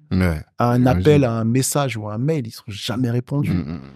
Et je me souviens, il y a un coach, et en plus, c'était, je veux pas dire son nom, mais on va savoir qui, les gens du basket vont savoir qui c'est. C'était le seul coach noir de l'époque. Et d'ailleurs, à l'époque, pour la petite histoire, c'était le seul coach noir de tous les sports majeurs en France. Tu vois. C'est un problème, ça, j'arrive pas à comprendre, mais bon. C'est un autre sujet. Et il m'a jamais répondu pendant 3 ans. Pendant 3 ans, c'était un des rares coachs qu'on n'arrivait pas à voir, que ce soit moi ou mon associé, tu vois. Et un jour, mon téléphone sonne, je vois son nom. Je dis, il a dû se tromper. Tu vois. Qu'est-ce qu'il arrive? Et là, il m'appelle. Ah, Yann, comment ça va? Oh, le mec m'a jamais parlé. Ah, je vois que tu avances bien et tout ça. Ok. Il y a un joueur dans ta liste qui m'intéresse. Ah, tout d'un coup. Tout d'un coup. Tu vois. Et là, tu vois, c'est des baby steps. C'est là que tu vois que tu passes des étapes. Tu vois, donc il a fallu craquer ça. Il a fallu faire son réseau. Le moment où je pense que j'ai gagné beaucoup de respect sur le marché européen, c'est au moment, je sais plus c'était quelle année, j'ai pas envie de te dire de bêtises. Il y a eu un lockout en NBA. Je sais pas si tu sais ce que c'est un lockout. Au moment où plus personne ne joue là. Voilà, fermé. Je vais expliquer un petit peu pour l'audience. Pour l'audience. En fait, en NBA, il y a des accords salariaux en gros qui sont négociés entre la NBA d'un côté et le syndicat des joueurs de l'autre, et qui doivent être négociés avant une certaine date. S'il n'y a pas d'accord avant cette date butoir, la NBA ne peut pas reprendre. Donc, il y a ce qu'on appelle un lockout. La NBA est on hold, c'est freeze. Il ne se passe rien. Tu vois, les joueurs ne sont pas payés, il se passe rien. Donc, ce lockout-là a été assez dur parce que les négociations salariales ont été assez dures. Et beaucoup de joueurs NBA, sachant que le lockout a duré assez longtemps, on dit, dans ce cas-là, on va venir prendre de l'argent en Europe. Et c'est là que Tony Parker est venu... Il a joué pour l'Asvel un petit peu. Voilà, exactement. Et donc, moi, de par les partenariats que j'avais montés avec des agents américains, j'avais accès à un catalogue de joueurs NBA. Parce que c'est les agents américains qui avaient des joueurs pour l'Europe, il y en avait certains qui avaient des gros joueurs pour la NBA. Tu vois. Et donc, il y en a un moment qui me dit, Yann, je t'envoie une nouvelle liste, faut que tu proposes ces mecs. Je regarde, je dis, what? Ouais. Que des hauts potentiels, quoi, des gros profils. Je dis, what? Je vais donner des noms. Kevin Durant, DeMar DeRozan, Nate Robinson, voilà, les noms qui me viennent là comme ça, tu vois. Je dis, ok. Là, t'appelles, là. Et donc là, j'ai commencé à envoyer, j'ai commencé par les plus grosses équipes européennes, et là, tous les gros coachs européens qui me parlent. Ouais. Tu vois, les GM qui me parlent, on échange, et tout ça. J'ai failli signer Kevin Durant en Allemagne, quand même. D'accord. Sur un contrat court. Et pourquoi ça s'est pas fait? C'est qu'au moment où on allait tomber d'accord, le lockout s'est terminé. Tu vois, donc il est parti et ça s'est pas fait. J'ai failli signer Kevin Durant en Allemagne. D'accord. Tu vois. Et donc, je crois que ce moment-là m'a fait gagner énormément de crédibilité sur le marché européen. J'ai pu avoir l'oreille de tous les gros clubs européens, de plein de clubs, et j'ai vraiment fait un gros réseau à ce moment-là. Ça, c'était en quelle année? Et je l'ai plus l'année en tête, l'année du lockout. Malheureusement, je l'ai plus en tête. C'était... Je l'ai plus. On peut Google pour retrouver ça. Mais c'est là où, en fait, c'est les éléments d'environnement qui font que tu passes à un nouveau step. J'ai passé à un nouveau step. En tout cas, j'avais l'oreille de tout le monde. Ok. J'appelais, on me décrochait. J'envoie un message, on me répond. T'es devenu un agent reconnu, quoi. Voilà, exactement. À ce moment-là, ça a shifté, tu vois. En France, on faisait du bon business avec mon associé, tu vois, sur des joueurs américains de bonnes fractures et tout ça. Et mais là, t'étais pas dans le développement. C'est là que t'étais encore en middleman, là, c'est ça, cette partie-là. Ok. L'argent facile, voilà, tu vois. Mais quand tu dis argent facile, vous faisiez combien de chiffre d'affaires? Enfin, quand je dis de l'argent facile, c'était pas un chiffre d'affaires fou, hein, tu vois. On devait, je crois que sur des bonnes années avec un catalogue de joueurs qui était peut-être pas énorme, on devait être entre 100 et 200. Ok. C'est pas fou, toute proportion gardée, tu vois. C'est pas fou, mais moi, ça m'allait. Tu vois, ça m'allait. Et à un moment, je me suis dit, OK, si je gère des joueurs français, là, je vais vraiment rentrer dans la plénitude du travail d'agent. Tu vois, dans de la représentation à 360, à vraiment créer des plans de carrière et autres. Et c'est ça que je voulais vraiment, en fait, tu vois. Et de là, je me suis séparé de mon associé. Ah ouais? Ouais. D'accord. Je suis séparé de mon associé. J'ai monté ma propre structure. Et là, je me suis dit, tu vois, il a pris les joueurs qu'il avait, j'ai pris ceux que je gérais de ça. Et là, j'ai dit, OK, on va shifter. Tu crées ISI? Non. Okay. ISI, c'est une autre étape. Ça arrive encore après. La société s'appelait Triple Threat Agency. Okay. Pourquoi Triple Threat? Triple Threat, en fait, c'est une position au basket, triple menace. Okay. Tu peux shooter, dribbler ou passer. Et je voulais, voilà, un truc qui parle au basketteur. Polyvalent. En fait. Voilà, et t'as tout compris. Ouais. Le sens derrière ça. Et donc, je commence à démarcher des joueurs français. Ça marche pas trop mal. À cette époque-là, j'avais un joueur français qui était très fort, qui s'appelle Yacouba Diawara, qui était passé par la NBA. Et avec lui, belle aventure. On signe dans des beaux clubs en Italie, des choses comme ça. Il fait les JO de Londres en 2012. Ouais, 2012? Ouais, 2012, je crois, c'est ça. Bien, tu vois. Donc, tu vois, ça assoit aussi ma notoriété un petit peu dans le milieu. Et il faut que je te fasse un petit flashback. 2011, tu vas comprendre pourquoi. 2011, j'ai un de mes meilleurs potes qui m'appelle. Tu vois, quand j'ai joué à Beauvais en 98, tu vois, on revient en arrière. Il y a un des Ricains qui est resté mon meilleur pote, qui s'appelle Chuck Roberts, originaire de Floride. Quand il avait signé à Beauvais, il m'a dit, Yann, tu sais, j'ai un de mes meilleurs potes de Tampa qui a signé à Cholet. Tu vois, Deron Hayes. Donc, j'entendais souvent parler de Deron. D'ailleurs, ça a été un très bon joueur dans le championnat français. On se voyait de temps en temps quand on se voyait qu'on allait sur Paris pour sortir un petit peu, tout ça. Fast forward 2011. Donc, je suis agent, je travaille comme agent. Mon pote Chuck qui m'appelle. Ouais, Yann, ça va, ok. Il me dit, écoute, tu te souviens de mon pote Deron Hayes? Je dis, bah, bien sûr. Tu vois, en France, c'était un gros joueur et tout ça. Il me dit, écoute, je sais pas pourquoi, il a 38, 39 ans, il veut encore jouer. Son agent décroche plus ses appels. Il me dit, t'es agent maintenant. Tu vois, est-ce que tu peux l'aider? Tu vois, c'est comment on est. Un ami qui me demande un service, je peux pas lui dire non. Je dis, bah, bien sûr, ouais, je vais voir ce que je peux faire, tu vois. Il me dit, OK, je t'envoie son numéro, appelle. J'appelle Deron. Ouais, Yann, ça va, et tout ça. Ouais, je me souviens de toi, OK. Il me dit, ouais, bah, écoute, je cherche à jouer toujours et tout ça. Il me dit, j'ai une seule demande. Et il me dit, tu vas me prendre pour un fou. J'ai mon fils, il a 10 ans. Je t'assure qu'il est spécial. Et il me dit, essaye juste de me trouver un club proche de Cholet parce que je veux continuer à l'entraîner et à regarder ses matchs. Tu vois. On va voir ce qu'on va faire. Résultat des courses, on lui trouve pas un club proche de Cholet. On lui trouve un club dans le Nord. Et mais on crée une belle relation, tu vois, parce que c'est dans ma personnalité, je lui ai toujours dit les choses comme elles étaient, bonnes ou mauvaises, tu vois. Qu'on lui trouve un club ou non, je lui disais les choses. Et donc, une fois que je raccroche avec lui sur cet appel-là, j'en parle à mon associé de l'époque, tu vois, parce qu'on était encore ensemble à ce moment-là. Je lui dis, écoute, on va signer Deron Hayes, tu vois. Et il me dit, oh, mais qu'est-ce que tu fais? Il est vieux, ça va nous rester sur les bras, ça va nous donner une mauvaise réputation et tout ça. Parce que effectivement, quand tu signes un joueur et que tu le signes pas dans un club, tu vois, on va dire, ouais, l'agent a pas fait le job, tu vois. Et je me souviens comme si c'était hier, je lui dis, écoute, il y a deux choses. Je lui dis, je sais pas comment ça se passe chez toi, mais chez moi, quand un ami me demande de lui rendre un service, je lui rends. Même si c'est pas bon pour le business. C'est ça qui est intéressant. C'est pas tant ça. C'est pas même si c'est pas bon pour le business. Peut-être que oui, mais je me disais, sachant le joueur qu'il avait été, je me disais, bon, je pense qu'on peut lui trouver un truc quand même. Et je lui ai dit, et au pire, le downside, c'est quoi? Si on lui trouve rien, je lui dirais, écoute, on n'a rien trouvé, en fait. Tu vois? Moi, j'ai jamais peur de dire la vérité aux gens. Même si c'est pas la vérité qu'ils veulent entendre. Tu vois? Et je lui dis, et la deuxième chose, et ça, je lui dis ça en rigolant, je lui dis, il a un fils, tu sais jamais où ça peut finir. Et il me dit, oh, t'abuses. Son fils, c'est Killian Hayes. Ben, j'ai compris. Dès que t'as dit Deron Hayes, j'ai dit, ça, c'est le papa de Kylian. D'accord. Donc voilà. Et donc, pour continuer sur ce sujet-là, donc Deron, il trouve un club, deux clubs. Ensuite, il commence à prendre de l'âge, il se blesse au tendon d'Achille. Un peu plus dur de lui trouver des clubs. Mais il voit que je bosse à chaque fois, je me tape, tu vois. Je me tape et je lui dis la vérité. Ouais, non, ils ont dit que c'est pas possible, ils veulent pas, ok, tout ça. Et ils respectent ça. Tu vois, les Américains, ils respectent le travail.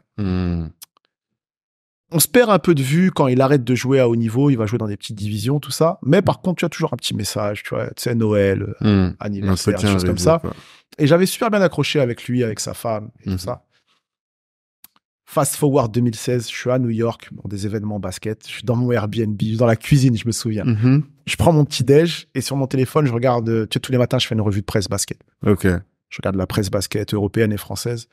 Et là, je vois Killian Hayes, numéro 1 des tests d'entrée à l'INSEM. Tu vois. Oh, Killian. Tu te souvenais? Tu vois. Et donc là, j'appelle Deron. Tu vois. Je dis, wow, Deron, c'est fou. Tu vois. Je me souviens quand tu me parlais de lui et tout ça. Il me dit ouais, et là il me dit mais tu sais, je pense qu'on va pas prendre l'INSEP en fait. Je dis ah bon, je dis ok, c'est quoi ton plan? Il va aller à Cholet. Et il me dit bah non, parce que Cholet, je sais pas qui va coacher. Pour l'instant, j'ai rien signé avec Cholet. Je lui dis mais tu sais les meilleurs centres de formation c'est un tel et tout ça. Tu les as contactés? Non. T'attends quoi? Et il dit non, mais je dis mais c'est en ce moment que ça se passe les recrutements et tout ça. Après je lui dis mais t'as besoin d'aide? Et il me dit bah oui. Je dis, mais pourquoi tu m'as pas appelé? Je dis, bah, on est au téléphone, là, non? On s'est perdu de vue, mais là, on est au téléphone. Il me dit, on est au téléphone, là, non? Je dis, bon, ok. Et donc, j'appelle ces clubs-là et tout ça. Au final, il reste à Cholet parce que le coach qui a annoncé un coach intéressant.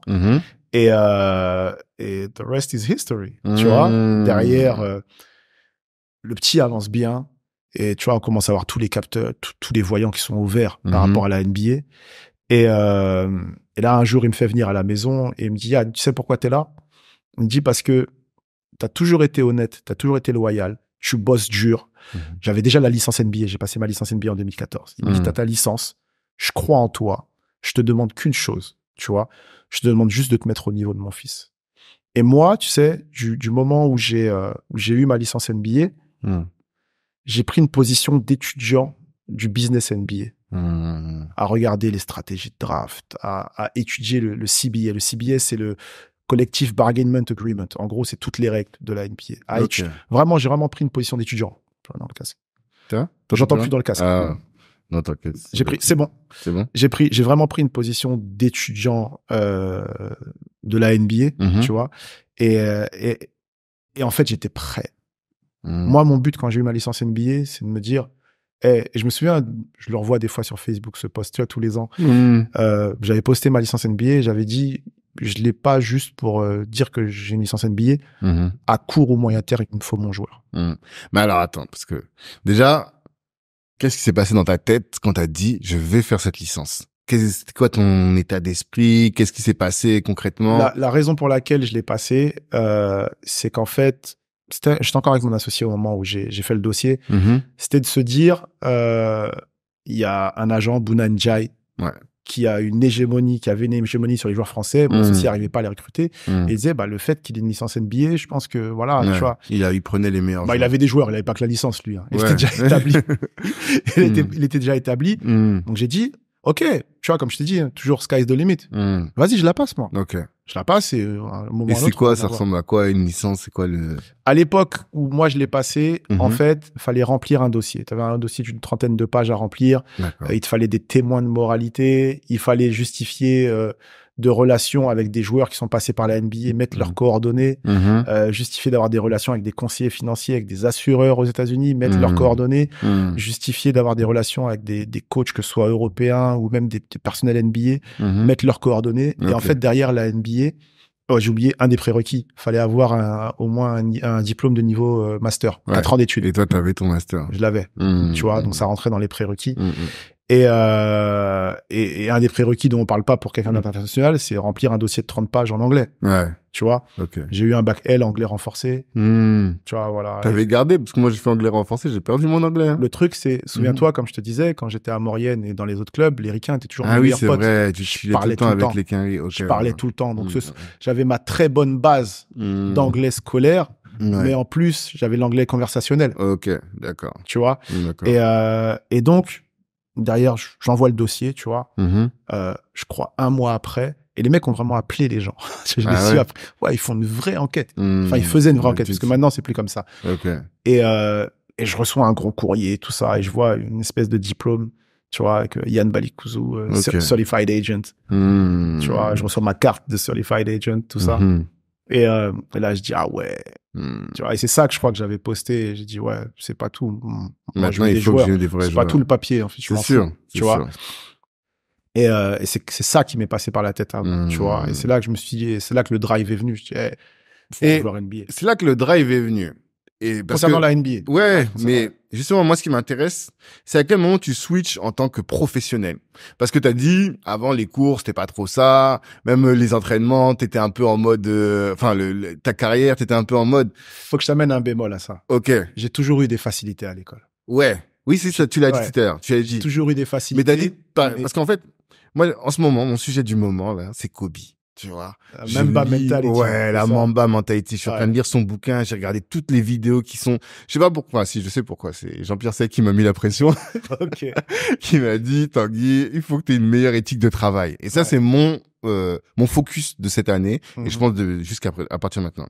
Et, en fait, t'as un truc qui vient des tripes, qui fait qu'à un moment, là, je vais commencer à bosser et bosser de manière intensive, de manière, intentionnel, organisé, me préparer moi-même comme un sportif de haut niveau, même si moi je suis plus un professionnel. Ouais. Et ça, quand toi, j'ai l'impression que quand t'étais sportif, t'avais pas trop ça. C'est vrai. Mais quand t'étais pro, quand t'es devenu agent, tu t'as commencé à l'avoir. Qu'est-ce qui s'est passé? En fait, quand j'étais sportif, je l'ai eu. Ok. Je l'ai eu, mais j'ai trop aimé la vie. Tu vois ce que je veux dire? Je l'ai eu, en fait, j'ai eu, de par l'éducation financière, comme d'éducation sportive. Ok. De par les éducateurs qu'on a eus. Et quand on est parti au CERN, donc au Pôle Espoir, là, on a eu un très bon coach, très sévère, très axé sur le travail. Et effectivement, j'avais une relation conflictuelle avec lui, mais je bossais sur le terrain. D'accord. Donc, cette valeur-là, je l'avais. Mais je l'avais aussi de par mes parents. Tu vois, moi, mon père, il était directeur des affaires sociales. Toute sa carrière, c'était directeur des affaires sociales au ministère des affaires sociales. Tu vois, en Centrafrique. D'accord. Tu vois, je suis d'une famille plutôt lettrée. Tu vois, mon oncle, chez qui j'étais le week-end dernier, il a été ministre sous Patassé. Il a été conseiller du président. Il a fini conseiller du président. Tu vois, donc, comme je t'ai dit, dans ma famille, tout le monde a fait des... Ouais, c'est ça que tu disais. C'était moi le seul qui partait dans son sport, là. Ok, d'accord. Tu vois, donc, je pense que ça a toujours été intégré dans mon logiciel, tu vois. Quand je te disais que quand j'étais petit, j'avais des bouquins sur les animaux, tout ça. Tu t'as mis ça dans les mains. Tu vas encore chez ma mère aujourd'hui, c'est une bibliothèque chez ma mère. T'as des bouquins de littérature française, de ci, ça. Mon grand-père maternel était instituteur. Tu vois. Donc, tu vois, je pense que dans la famille, c'est des choses qui ont été inculquées. Mon père et mon oncle dont je te parlais, ils sont nés à l'époque coloniale. Et avant c'était des très bons élèves à l'école. Et avant les indépendances, l'administration coloniale envoyait les meilleurs élèves dans une école de l'administration au Congo. C'est les 2 seuls de République centrafricaine qui étaient partis à ce moment-là. D'accord. Tu vois? Donc, tu sais, toutes ces choses que quand t'es petit, tes parents te parlent et t'inculquent. Il y a un moment où ça se déclenche. Il y a un moment où un autre, ça va te parler. C'est ça. Tu vois? Mais toi, justement, c'est ça qui m'intéressait. À quel moment il y a eu ce... Je pense que c'est au moment de la Sorbonne. Je me suis toujours ennuyé à l'école. Ok. Parce qu'il n'y avait pas des sujets qui m'intéressaient. Je suis un mec très pragmatique. Je travaillais que dans les matières qui m'intéressaient. Je me souviens au bac, je faisais mes calculs. Ouais, en anglais, j'aurais 15. En lettres, j'aurais 5 parce que les livres, ils m'intéressent pas. En espagnol, j'aurais tant. En philo, j'aurais tant. Et ok. Donc, ces matières-là, je fais l'impasse. Ok. Tu vois, parce que quand ça m'intéresse pas, tu vois, j'ai un cerveau peut-être qui doit être feignant sur ça. Si tu m'intéresses pas, tu me fais pas avancer, en fait. Tu vois? Arrivé à la Sorbonne, j'étais dans mon élément. Tu vois, et là, tu vois, j'étais à fond dedans. Travailler en tant qu'agent, j'étais dans mon élément. C'est ma passion, le basket. Donc, tu vois, là, tu rentres dans une éthique, dans une organisation parce que je suis dans ce que j'aime et ce que je veux faire. Et là, je reprends mes réflexes de l'éducation sportive. C'est, travaille pour avancer et cherche toujours plus. Tu vois, je pense que c'est à ce moment-là que je fais le shift. D'accord. Et donc après, dans ta pratique, toi, d'agent, qu'est-ce qui va faire la différence par rapport aux autres du fait de cette éthique, tu vois?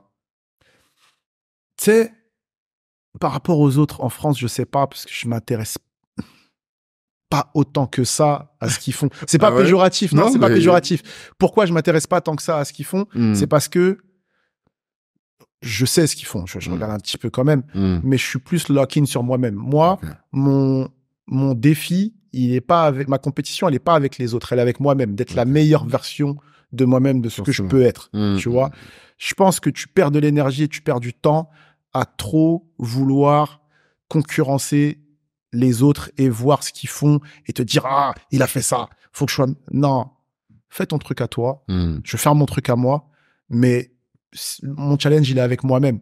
Et je vais être la meilleure version de moi-même et je vais pousser mes limites au max. Et en vrai, il n'y en a pas des limites.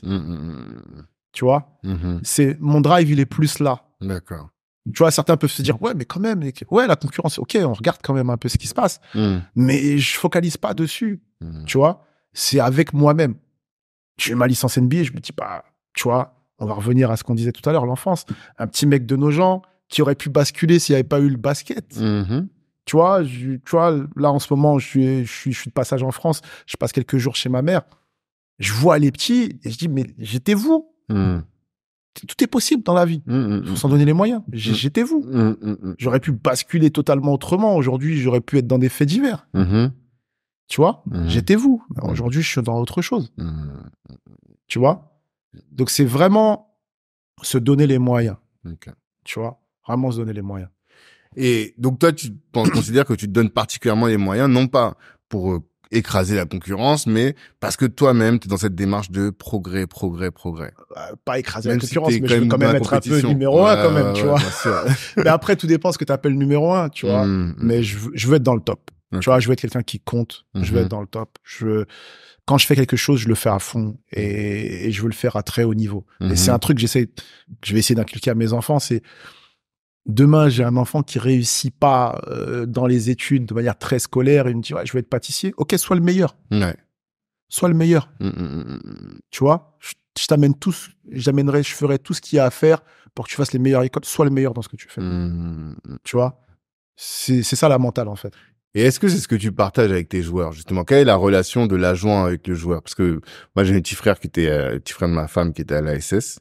Et quand je regarde un peu les agents, il y a ceux qui sont là et qui parlent juste business et qui n'ont pas vraiment de relation avec les joueurs. Et puis, il y en a, je sentais que vraiment, ils étaient proches, ils l'accompagnaient. Toi, c'est quoi ton mode, ta méthode? En fait, j'ai une relation différente avec chaque joueur. Ça, c'est de la relation humaine. En fait, le business d'agent, c'est que de l'humain.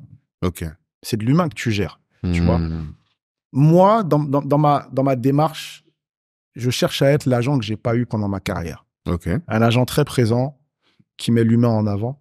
tu vois, qui est là pour ses joueurs. Tu vois, qui prend pas 3 jours à répondre à un message. Parce que ça arrive. Ça peut paraître étonnant, mais ça arrive. Non, je vais être quelqu'un d'assez présent. Donc, de ce fait-là, je fais pas de volume.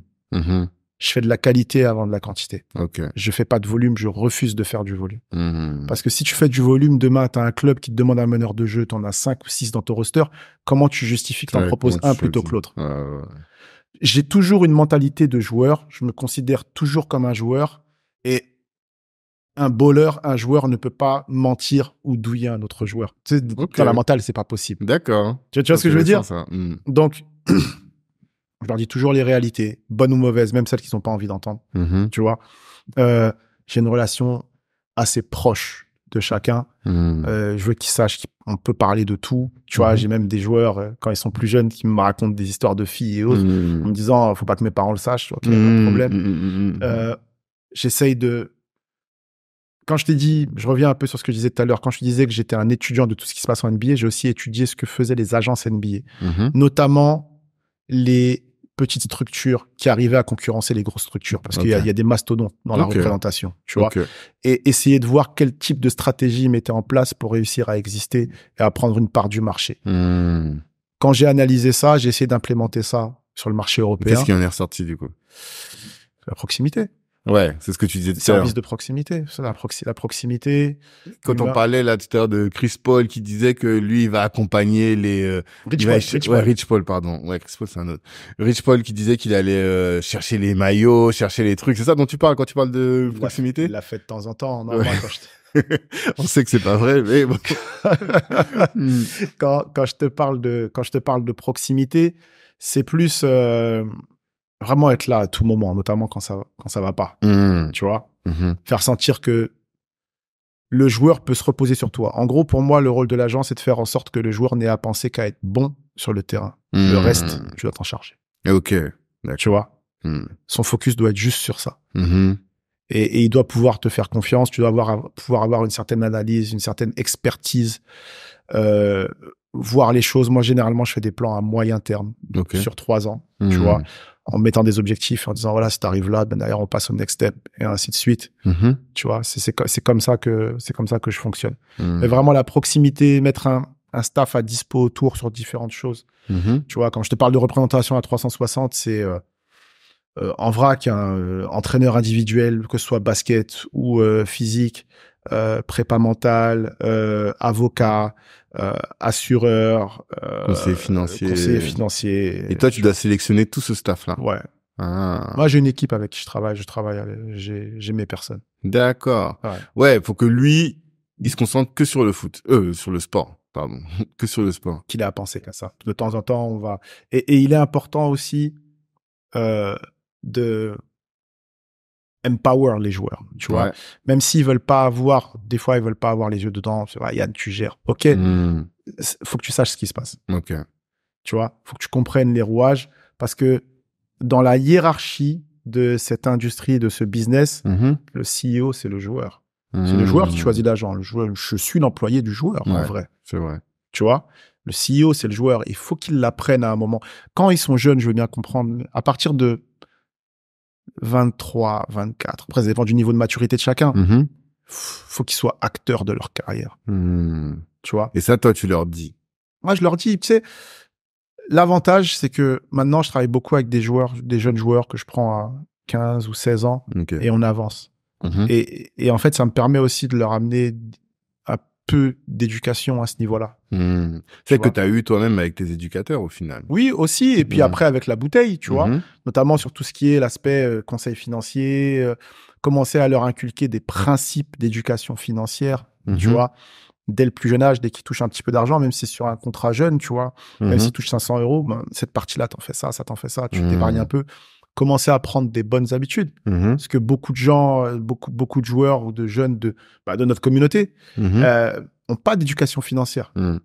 Tu vois, c'est pas une tare, c'est pas une critique ou autre, c'est juste par le contexte social, il n'y a pas d'éducation financière parce qu'à la fin du mois, les parents, financièrement, la priorité, c'est la survie.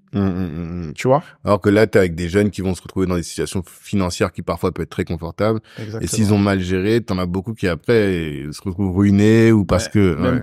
Je vais te donner une stat, je sais pas si tu la connais, dans les sports majeurs américains, football, baseball, basket, 4 ans après la retraite, 72% des joueurs se déclarent en faillite personnelle. 72%. C'est énorme. Les raisons, en vrac, mauvais investissement, tu vois, type écoute, faudrait qu'on ouvre un KFC dans le quartier, ça va être bien, ça va marcher. Tu vois, sans études de marché, sans rien. Les baby mamas, les divorces coûteux. Ouais. Voilà. Les raisons principales. 2 des 3 points tournent autour des femmes. Ouais, c'est ça. Ouais.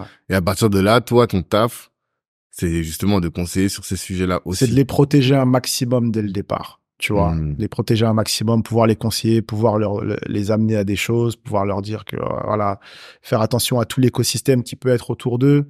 Je me souviens, un de mes joueurs, il avait 16 ou 17 ans, mais on savait que on sait que ça va aller vers la NBA, tu vois.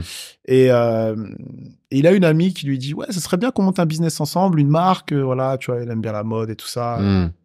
Ce qui est bien, c'est qu'il a le réflexe de m'en parler. Et il me dit Yann, qu'est-ce que t'en penses?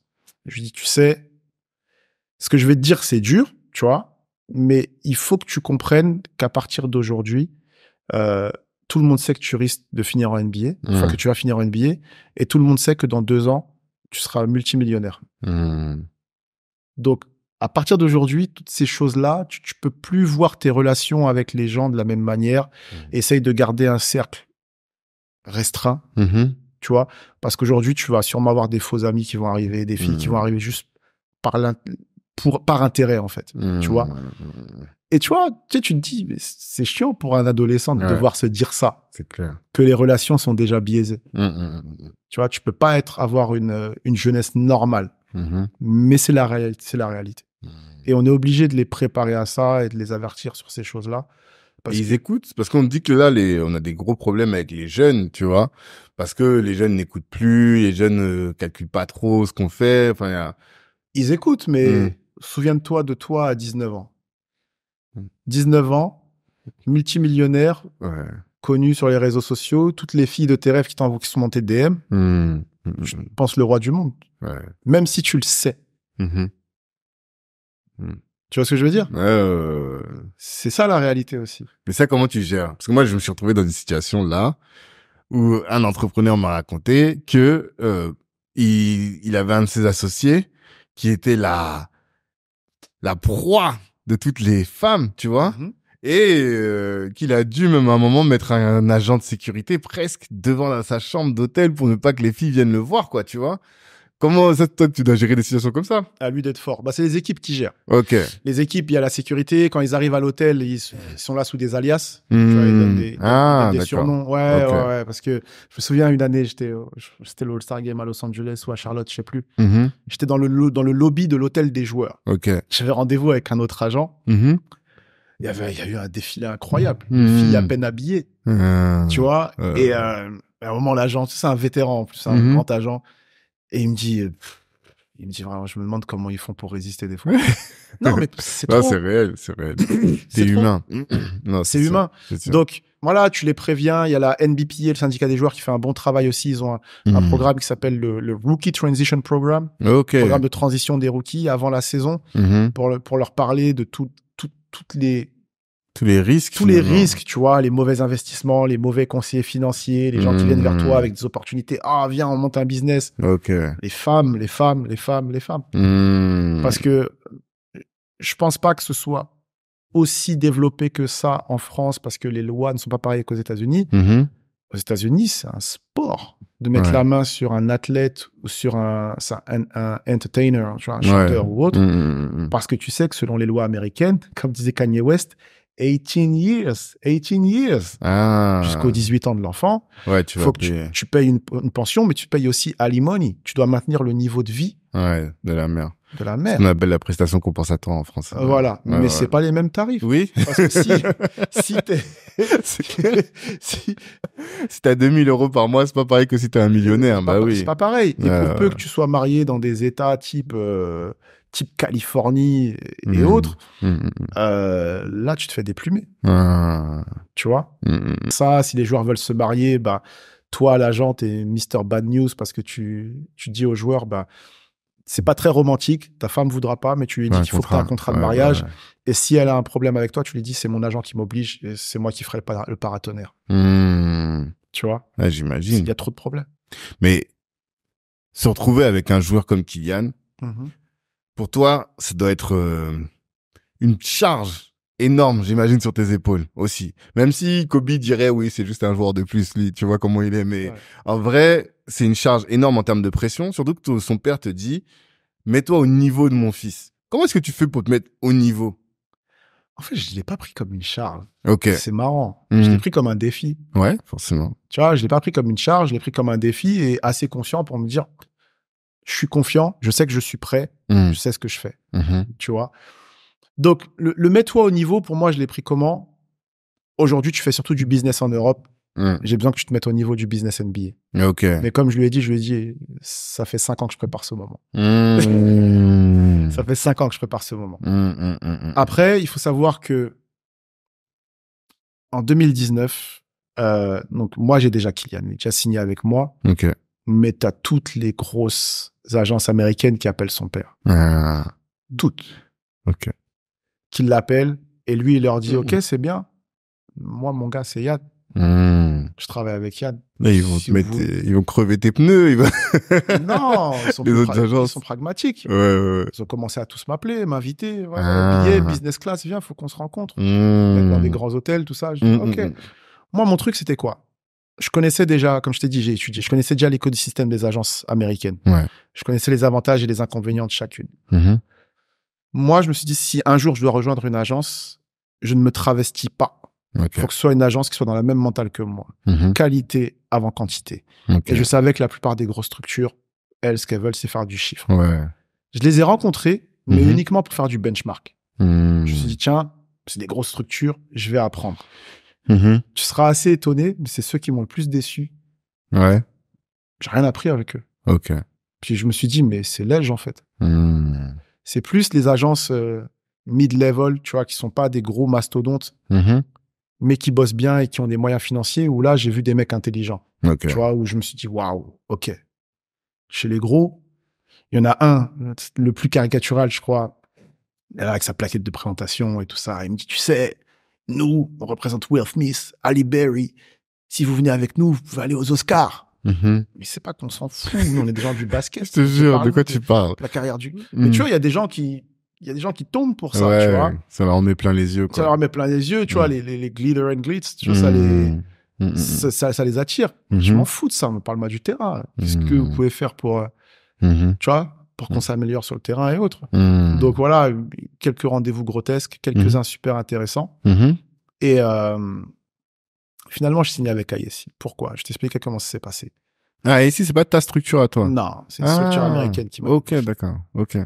Je pars à Los Angeles pour rencontrer deux agences énormes. Je suis invité à LA. En allant à LA, j'ai un pote qui est sur LA, qui s'appelle Kujo, qui lui travaille dans la finance. Dans la haute finance, il était trader pendant des années et tout ça. Donc, et Kujo est un passionné de basket. À la base, il est parti aux États-Unis pour le basket. D'accord. Il a suivi ses études et tout ça, et finalement, il est parti dans la finance. Et il me dit, écoute, Yann, pendant que tu es là à LA, est-ce que ça te dérange de rencontrer cette agence? En fait, le propriétaire, c'est un ami de ma famille d'accueil aux États-Unis. Ok, on a fait du business ensemble et ça, quelqu'un qui travaille dans la haute finance aussi. Et il me dit, et je connais aussi les administrateurs de la boîte. Et il me dit, est-ce que ça te dérange, just as a favor, tu vois, de les rencontrer? Je lui dis non. Je dis moi, tu vois, ça me permet de faire du benchmark et tout ça. Ok. Donc on va ensemble au rendez-vous. Et il se trouve que le président des opérations basket de cette agence, à ce moment-là, était Joe Dumars. Je sais pas si c'est un nom qui te parle. C'est une légende, c'est un Hall of Famer NBA. Ok. Champion NBA avec les Pistons en tant que joueur 2 années de suite. Ensuite, il est passé manager général des Pistons. Il était champion NBA en tant que manager général. C'est voilà, considéré comme un class act en NBA, tu vois, quelqu'un de très respecté. Donc, j'arrive au rendez-vous. J'ai dû mettre de côté le Yann adolescent. Côté un peu. Tu vois, le Yann adolescent qui se dit waouh, c'est Jody, tu vois. Et ça, comment tu fais? Tu te dis, bon, non, là, j'y vais. Quand je suis en mode business, j'oublie ce qu'ils ont fait avant. D'accord. Je me souviens, les premières fois dans des Summer League et tout ça, je croisais des joueurs NBA. Oui. J'avais mes cousins qui me disaient, mais pourquoi t'as pas pris de photos? Je peux pas. Tu peux pas. Je suis là avec mon badge agent, je vais faire des photos de fans. C'est pas possible. Au fond de moi, ça me saoulait. Ouais, t'aurais envie. Bah oui. Je dis non, je peux pas. Sinon, ils me prennent pas comme un père. En fait. Exactement. Et donc, je vais au rendez-vous, on discute, et en fait, on accroche. Tu vois, c'est fluide. Alors que je les considérais pas spécialement, tu vois. Et je dis, waouh, tu vois. Et Joe, avec tout ce qu'il représente, le mec super humble, tu vois, qui te prend vraiment comme un semblable, qui parle, tu vois, et qui est très aussi dans tout ce qui est communauté noire, tu vois. Et Joe était arrivé parce qu'il devait rebuild un peu la section basket d'ASI, tu vois. Et on accroche, tu vois. Je sens que, tu vois, on accroche bien. On doit repartir, c'était dans un grand building. Avant nos bureaux, c'était à LA, à Century City. Il nous ramène à l'ascenseur, il descend avec nous. Il nous ramène jusqu'au Uber, on discute encore et tout ça. Et dans le Uber avec Kujo, il me dit, waouh, Joe Dumars. Je dis, ouais, c'est le mec. Je dis, ouais, j'ai un bon feeling, quoi, tu vois. Et aussi, ce qui me plaisait, c'est que c'était avoir un président des opérations basket qui n'était pas agent, tu vois. D'avoir quelqu'un un peu une entité au-dessus, mais avec un réseau incroyable, très, très connecté. Tu vois. Et je me suis dit, ouais, c'est pas mal dans l'idée. Parce que moi, tu sais, les agences américaines, quand elles prennent un agent européen, souvent, c'est uniquement pour que tu recrutes. Et après, tu vas dire, ouais, laisse l'agent numéro 1 gérer les deals. Moi, j'ai cette fierté de Banda. C'est une tribu centrafricaine, pour ceux qui ne connaissent pas. Tu vois, on est fiers. J'ai cette fierté qui me dit, non, moi, je suis là pour négocier des contrats. Je suis pas agent sur le papier. Tu vois. Et en fait, ISC, avec un président des opérations basket qui n'est pas agent, me laissait cette opportunité. Ah, ok. D'accord. Et donc là, on commence à échanger back and forth par mail, tu vois, sur des conditions financières, des choses, tac, tac, tac. Et les gars, ils acceptent toutes mes conditions. Tu vois. Et là, ça devenait un no-brainer, en fait. Tu vois. Et j'ai dit, OK, let's go. Donc, on va là-bas. Et donc, c'était aussi une manière de level up. Parce que je savais que j'avais une ressource, tu vois. Et je me souviens, à l'été 2019, j'ai passé 3 mois au bureau là-bas. Et tous les jours, quand j'arrivais au bureau, j'étais pas le premier, j'étais le deuxième. Il était toujours là en premier au bureau. Et moi, j'arrivais assez tôt. J'étais à LA tout seul. Il y avait personne avec moi. J'avais des amis, mais ils bossent aussi, tu vois. Tu vois. Donc moi, je me suis dit, pendant 3 mois, charbon. Et c'est quoi le charbon, concrètement, au quotidien, ton taf? Charbon, c'est quoi? Surtout sur la période de l'été. La période de l'été, c'est une période de transfert. Donc, c'est trouver des clubs pour tes joueurs. Tu vois, au quotidien. Mais pas trouver des clubs pour trouver des clubs, mais trouver des situations qui peuvent les amener à level up chaque année. Tu vois. Donc, tu te poses, tu dis, voilà, ça, c'est Kylian. Voilà, on a posé une stratégie sur Kylian. Faut qu'il aille dans tel groupe, tel ou tel club, potentiellement. Voilà, ces problématiques aujourd'hui de structuration. C'est quoi? Je vais reprendre. On va prendre la strat de Kylian. C'est très bien. On va prendre la strat avant d'aller en NBA et ensuite aller en NBA, en sachant qu'il a fait un transfert avant d'aller en NBA. La strat, Kylian était un prospect clairement identifié de très haut niveau. Donc, il signe son contrat professionnel avec son club formateur Cholet. Il le signe à 16 ans, je crois. Il le signe à 16 ans. Il signe un contrat pro de 3 ans. Cholet nous présente un projet de développement. Oui, voilà, cette année, il va jouer avec les pros. Enfin, première année, il sera avec les pros, mais il sera remplaçant. Deuxième année, l'année de la draft, il sera titulaire. On va amener du travail individuel à côté. On va faire ça. On va développer son image sur nos réseaux. On va avoir des créateurs de contenu. Ouais, ça sonne bien. J'avais un petit problème. Cholet est une équipe qui n'avait pas un gros budget et leur entraîneur c'était son premier job avec les pros. Et je sais qu'il y a un réflexe en Europe parce qu'il y a des intérêts financiers, c'est que Cholet partait sur un projet jeune, mais dès que ça perd, les jeunes ne jouent plus parce qu'il faut faire avec les valeurs sûres. Et j'avais cette crainte. Je disais, ouais, club à petit budget, coach rookie, il y a un risque, tu vois. Et moi, mon job, c'est de la réduction de risque. Finalement, on le prend, tu vois. On prend le deal, et il se passe exactement ce que j'avais pensé. Tu vois, il commence à moins jouer, et tout ça. Et là, en cours de saison, moi, je fais pas partie des gens qui laissent se faire les choses. Je suis acteur. Ok. Donc là, je me dis, il joue moins, il est frustré. Je vais trouver autre chose. On montera un transfert, je vais trouver autre chose. J'ai Valence en Espagne qui me dit, nous, on le prend, on le fait jouer. Il y avait un joueur français qui était là-bas, Antoine Jo, qui était blessé pour la saison. On le prend tout de suite, on le fait jouer. Mais là, je dis, OK, on monte un transfert. J'appelle le manager général. Il me dit, non, il ne faut pas faire ça. Il va y avoir du changement. Fais-moi confiance, il va y avoir du changement. Tu vois?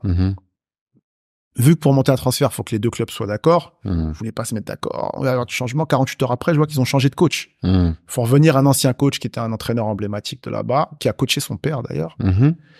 Et ça se passe mieux. Tu vois, ça se passe mieux. Mais t'as mis la pression, en fait. C'est ça, t'as aussi mis la pression à la base. J'ai pas mis la pression pour que le coach soit viré. Moi, j'ai juste dit, OK, faites votre truc parce que vous avez besoin de vous maintenir. Il y a des intérêts financiers, je le comprends. Mais nos projets, ils sont plus alignés. Laissez-nous partir. Tu vois. Finalement, notre coach arrive. Il joue, il finit bien la saison. En fin de saison, le coach dit, moi, Kylian, l'année prochaine avec moi, il jouera moins. Parce que je vais prendre un meilleur meneur américain que ce qu'on avait l'année dernière. Et donc, il aura moins de temps de jeu. Moi, je dis, mais c'est une année de draft. On avait un projet, on s'est dit des choses. Savoir que la première année, il y a certaines des choses qui ont été promises, qui n'ont pas été tenues. Le travail individuel, tout ça, c'est passé aux oubliettes. Ça faisait partie des choses pour lesquelles je voulais qu'il parte. Et là, j'ai dit, merci, j'ai ma raison. On part. Parce qu'on n'est plus aligné, on n'est pas dans le projet et on n'est pas dans le chemin qu'on avait... le chemin qu'on avait tracé pour que Kylian arrive vers la NBA. Et il faut savoir que avant cette saison-là, Kylian était projeté, tu sais, il y a des projections de draft avant la draft, était projeté dans le top 10 de la draft. À la fin de la saison, il est projeté 20-25. Donc là, tu te dis, ça prend pas la pente qu'il faut. Et c'est pour ça draft, aussi que je me dis... Pour les gens qui écoutent, parce que depuis tout à l'heure, on parle, en fait, c'est la sélection des joueurs pour aller dans les meilleures équipes. Pour aller plus haut t'es drafté, mieux tu vas dans les meilleures équipes. Non, c'est pas ça. C'est pas exactement ça. En fait, la draft, c'est un système très égalitaire. Les équipes les moins bien classées choisissent en premier les nouveaux joueurs. Et donc, après, oui. Je savais pas ça. En fait, il faut comprendre un truc. Je fais une petite aparté sur le NBA. La NBA, c'est une entité, ok? Les équipes sont des franchises qui appartiennent à la NBA. C'est un business fermé. Faut savoir que dans le sport, et ça je l'ai appris en rédigeant mon mémoire pendant mes études, l'intérêt pour le sport, l'intérêt des spectateurs, des gens qui payent des abonnements et tout ça, leur intérêt, c'est l'incertitude du résultat. Si tu ne maintiens pas l'incertitude du résultat, tu désintéresses les gens. Le PSG qui gagne tout le temps le championnat, les gens se désintéressent du championnat un petit peu. Ce qui les intéresse, c'est les matchs de Champions League. On sait qu'ils vont gagner. Ce qui intéresse dans le sport, c'est de se dire tout le monde peut se battre. Parce que là, tu as l'incertitude, tu as la petite adrénaline, ça te procure des émotions. La NBA, de par ce système de régulation, ils en ont d'autres aussi, maintient l'incertitude du résultat. Tu vois, en se disant, voilà, les fans vont continuer à regarder et à consommer de la NBA parce que on sait pas qui va gagner. C'est ça qui drive le fan de sport. L'incertitude du résultat. D'accord. Tu vois. Et donc, le draft fait en sorte que un très bon joueur peut se retrouver dans une équipe moyenne, en fait. Wemby s'est retrouvé, Wemby, je supporte pas son surnom parce que Wembanyama, ça veut dire quelque chose. Donc, Victor Wembanyama. Ça veut dire quoi, Wembanyama? J'ai jamais su ça. Nyama, ça veut dire quoi? Ouais, c'est l'animal, tu vois. Mais Wemba, c'est je sais pas, je parle pas lingala, mais je me dis que, pour eux aussi, Nyama, ça veut dire l'animal, comme chez nous. Tu vois. Ça, je sais. Donc, son nom a un sens. C'est pour ça que j'aime pas le surnom. Wemby. Voilà, tu vois. D'accord, j'ai compris. C'est un côté un peu afrocentré. Je comprends. Je comprends très bien. D'accord. Victor, il a été choisi par San Antonio, qui était une des pires équipes de la saison. Donc, ils ont pu choisir en premier. Tu vois, il y a une loterie pour les 14. Les 14 pires équipes, les 14 équipes au bilan le moins flatteur. On fait une loterie pour savoir qui va choisir en premier. Et en fait, ça se décline comme ça après. D'accord. Mais ta valeur est indexée quand même sur le niveau où toi, t'as été drafté, non? Le niveau supposé, sur la projection. Tu vois. Et après, il faut savoir que à la draft, tu vois, les contrats sont conventionnés. On sait, si t'es drafté à telle position, on sait quel contrat tu vas avoir pendant 4 ans. Tu vois. Ensuite, après, c'est de la négo. Ok, d'accord. Bon, on reprend ce que tu as à dire par rapport à la strat de Kylian. Voilà. Et donc, par rapport à la strat de Kylian, vu qu'on n'était plus dans la strat pour la saison d'après, j'ai dit, OK, faut qu'on le transfère. Moi, dans la saison d'après, je voulais un club qui joue une Coupe d'Europe et qui fasse de lui un titulaire. Pourquoi je voulais qu'il fasse de lui un titulaire? Parce que il y a des études qui montrent qu'il y a une corrélation chez les joueurs européens en NBA entre leur réussite et les responsabilités qu'ils avaient 1 an avant la draft. OK? Plus tu as eu des responsabilités, plus tu as été responsabilisé ta dernière année en Europe, plus tu as de chances de réussir en NBA. Moins tu as été responsabilité, plus tu as de chances de ne pas réussir. Et toi, justement, parce que là, tu disais que tu fais une veille tous les jours. Je sais qu'aujourd'hui, il y a beaucoup de stats dans le sport. Énormément. Et donc, toi, tu es un consommateur de ce type de stats-là. De la data même. Ouais, de la data, data, t'as des stats et t'as ce qu'on appelle les stats avancées. OK. Tu vois. Donc, je suis consommateur de ça. Je suis aussi abonné à des services de scouting. Tu vois. Donc, comme je t'ai dit tout à l'heure, le but, c'est de réduire les risques. Exactement. T'as beaucoup dit ça. Donc, quand je dois recruter un joueur, vu que je fais de la qualité avant de la quantité, je dois être sûr de son potentiel. Donc, je l'étudie vachement avant de faire une prise de contact. Sur quels aspects, du coup? Non, c'est marrant parce qu'on m'a posé la question un peu plus tôt ce matin. Ouais. Il y a un rapport taille, mobilité, fluidité, qualité technique. OK. Tu vois. Plus le joueur est grand, plus il est grand, plus il est délié, plus il est intéressant. Aujourd'hui, dans la NBA, on est un sport qui est on a une ère qui est un peu positionless, sans position précise. Tous les joueurs passent au même poste. Plus tu as un joueur grand, délié, capable de faire beaucoup de choses, plus c'est intéressant. Parce qu'en défense, on change sur tout et ils sont capables de passer sur plusieurs postes. OK. Tu vois. D'accord. Et ces profils-là, on en a énormément en France. Ouais. Et en Afrique également. Ouais. On n'a pas beaucoup parlé d'Afrique. On n'a pas beaucoup parlé d'Afrique. C'est vrai. OK. On a énormément de profils comme ça. D'accord. Alors, avant de parler de tout ça, Afrique, on termine la strat. Vous êtes allé en Espagne? Non, Allemagne. OK. Donc, Allemagne, je tombe sur un club qui veut faire la promotion des jeunes talents européens. C'est la première année où ils lancent ce projet-là. Ils ont un coach qui est un ancien meneur de très haut niveau en Europe. Et là, je me dis, c'est un no-brainer. Tu vois. Et il lui propose le poste de meneur titulaire. Le club joue l'Eurocup. C'est la 2e Coupe d'Europe au niveau européen. Et il y va et l'aventure se passe super bien. Et on le responsabilise. Et ils ont tenu leur parole, tu vois. Comme je dis souvent, c'est un club avec qui je travaille beaucoup maintenant.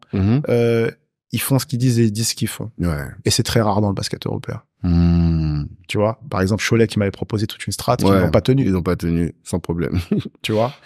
Et par exemple, à Ulm, où il est parti en Allemagne, en début de saison, il fait énormément de balles perdues. Pour un meneur de jeu, c'est problématique. OK. Il se fait engueuler comme pas possible, mais il reste sur le terrain. Ouais. Ils ne l'ont pas rétrogradé. Ils sont restés sur ce qu'ils ont fait. OK. Tu vois. OK. Partout ailleurs, ça ne se serait pas passé comme ça. Tu vois, donc moi, ils m'ont prouvé que c'était pas que de la parole, qu'ils étaient vrais dans ça. Et comme je t'ai dit, à l'été, avant sa draft, il était prévu 22e dans les prévisions. Il est drafté 7e. Ouais, c'est ça. Donc on a shifté on a dû shifter un peu la strat. Et ça s'est bien passé. Il s'est passé ce qu'on voulait.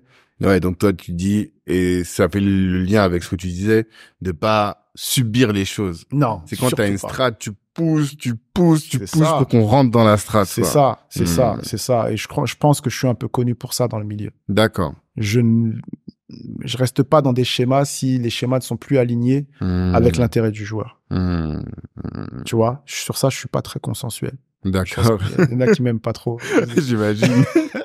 Tu vas empêcher des choses de tourner en rond, quoi. Parce que eux, en fait, toi, t'as l'intérêt du joueur. Eux, ils pensent team, ils pensent stratégie financière. Mais toi, ton truc, c'est qu'il faut que... Ma loyauté, elle est envers les joueurs. Ouais, c'est ça. Et c'est pour ça que, et là, on va revenir à un sujet qu'on allait aborder, que je t'avais dit qu'on allait aborder. C'est pour ça que il y a des problèmes entre les équipes et les agents. On dit toujours que les agents, c'est des escrocs, mais toi, t'as une autre théorie, c'est ça? Parce que j'aimerais bien que tu me partages. Qui dit que les agents sont des escrocs? C'est les clubs. T'entends beaucoup d'agents parler dans les médias, dire oui, tel club m'a fait ça, tel club n'a pas respecté ses engagements et autres. C'est des choses qui sortent pas dans l'espace public. La réalité, très souvent, le pire acteur, en tout cas l'acteur qui ne tient pas ses engagements, très souvent c'est le club, parce que le club a d'autres intérêts. Chose que je peux entendre. Si je suis de l'autre côté, je ferais sûrement la même chose. Tu vois, l'intérêt du club n'est pas là. Ah, souvent l'intérêt du club peut être l'intérêt du joueur, mais ça shift. Il y a des moments où ça bouge. Les lignes bougent en fait. L'intérêt du club, très souvent, à un moment, n'est plus l'intérêt du joueur. Et là, le club va faire valoir toute sa force, l'entité et tout ça. Et si demain, le joueur doit partir ou il y a une renégociation qui est pas en faveur du club, tu auras toujours quelqu'un qui va sortir. Oui, mais les agents. Tu vois? Mais je suis désolé, il y a pas, tu vois, les agents, on parle souvent des agents comme un ensemble uniforme. C'est faux. Personnellement, je prends mon cas. J'ai toujours dit que mon job ne me définit pas, c'est ma personnalité qui définit mon job. Ok. Tu vois ce que je veux dire? Ouais. C'est pas parce que je suis agent que je vais devenir, je vais me penser être, j'ai un joueur NBA, tu vois, prendre les gens. Non. Je suis qui je suis, Yann Balikouzou, élevé par mes parents avec toute la complexité d'un être humain. Mais c'est pas mon job qui définit ma personne. C'est moi qui définis mon job. Ok. Tu vois? Tu sais, des fois, j'ai des amis qui me voient, ah, monsieur l'agent. Je supporte pas quand on me dit ça. Non, je suis Yann. Avant d'être agent, c'est juste ma profession, en fait. Tu vois? Et je pense qu'il y a certains agents et ceux qui sont critiqués et ensuite on fait l'amalgame sur tout le monde sont ceux qui ont une vision fantasmée de ce que doit être un agent. Tu vois? Donc, qui vont être un peu show-off, un peu bling-bling. Se penser être un super humain parce qu'ils ont négocié un contrat à des millions de dollars. Moi, non.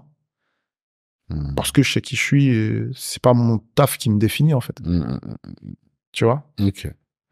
Non, c'est intéressant. Et là, tu as déménagé aux États-Unis. La dernière fois qu'on discutait, tu m'as dit ça. Pourquoi? Comment? Qu'est-ce que ça a changé dans ta manière de voir le business? C'est multifactoriel. La première des choses, c'est que je pense que tu as compris maintenant, je suis assez stratège. Tu vois, j'aime bien planifier les choses. C'est ça que j'ai compris. Je me suis toujours dit, tu vois, comme je t'ai dit, j'ai étudié la NBA avant d'avoir mon premier joueur. Je me suis toujours dit que le moment où j'aurai mon premier joueur en NBA, je déménage.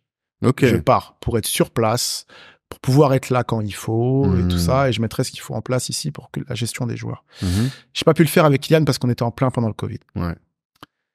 Je fais un petit flashback. Quand j'ai négocié mon contrat avec ISI, quand je dis qu'ils ont accepté toutes mes conditions, une des conditions, c'était qu'ils me sponsorisent pour le visa. Ok.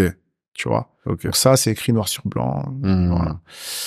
Donc, il y a eu la draft de Kylian. Covid, pas possible. Derrière, fin mars 2022, j'ai eu un petit garçon. J'ai ma femme qui était enceinte, donc on n'est pas parti à ce moment-là. Et là, cet été, c'était le moment. Tu vois, donc on a préparé ça et tout ça. Le visa a été fait. On a fait tout ce qu'il fallait. Et donc, je suis parti pour ça, mais pas que. Tu vois un peu mon mindset. C'est pas vraiment un mindset français, tu vois, traditionnel. Et j'avais pas envie d'élever mes enfants dans ça. Tu vois, dans un mindset limitant. Ok. Tu vois, un mindset limitant, c'est caricatural, mais assez râleur, tu vois. C'est caricatural, hein, mais qui peut jalouser, tout ça. J'avais pas envie de ça. Moi, j'ai envie que mes enfants soient des citoyens du monde. Tu vois. Mes enfants, tu vois, mes enfants sont jeunes, on les a déjà fait voyager, tu vois, ailleurs pour qu'ils voient autre chose. Là où je vis, à Orlando, c'est une ville assez internationale, tu vois. Et pourquoi Orlando et pas Détroit? Tu connais Détroit? Non. Mais je sais que c'est une ville sinistrée. Ouais, non, je sais que c'est une ville sinistrée. Mais pour être plus proche, c'est à combien de Orlando? C'est loin de Détroit? Je voulais pas être, non, c'est 2 heures d'avion. Ok. Je voulais pas être dans la même ville que lui, parce que il peut bouger. Il peut partir. Ouais, tu vois. Donc je voulais choisir ma ville. Ok. Pourquoi Orlando? Plusieurs raisons. D'une, je voulais être sur la côte est. Par rapport au décalage horaire avec l'Europe et l'Afrique, tu vois, qu'ils soient pas trop élevés. Ok. De deux, mon premier choix, c'était New York. Peut-être pas New York, la ville même, mais au moins upstate. J'ai énormément d'amis. J'ai passé beaucoup de temps à New York. J'adore cette ville. J'ai une femme qui ne supporte pas le froid. Ah.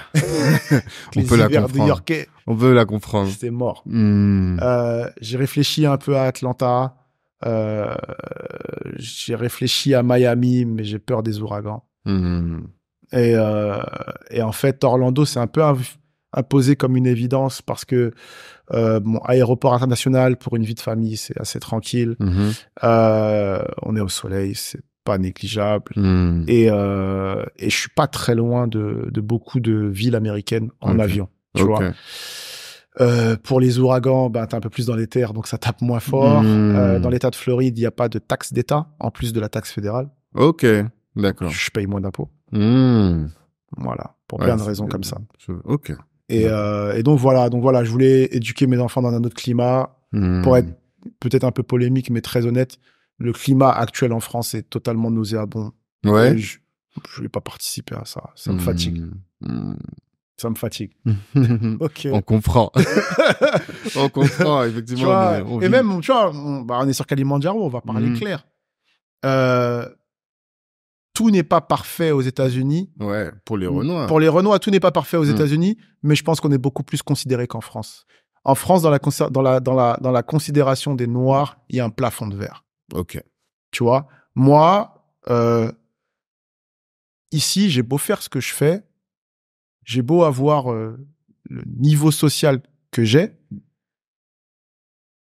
on me verra toujours comme un mec, tu vois, certaines personnes pourraient dire jeune de banlieue. Tu vois ce que je veux dire? Aux États-Unis, ça n'existe pas. Aux États-Unis, c'est le verre qui, c'est le verre qui dicte les choses, tu vois?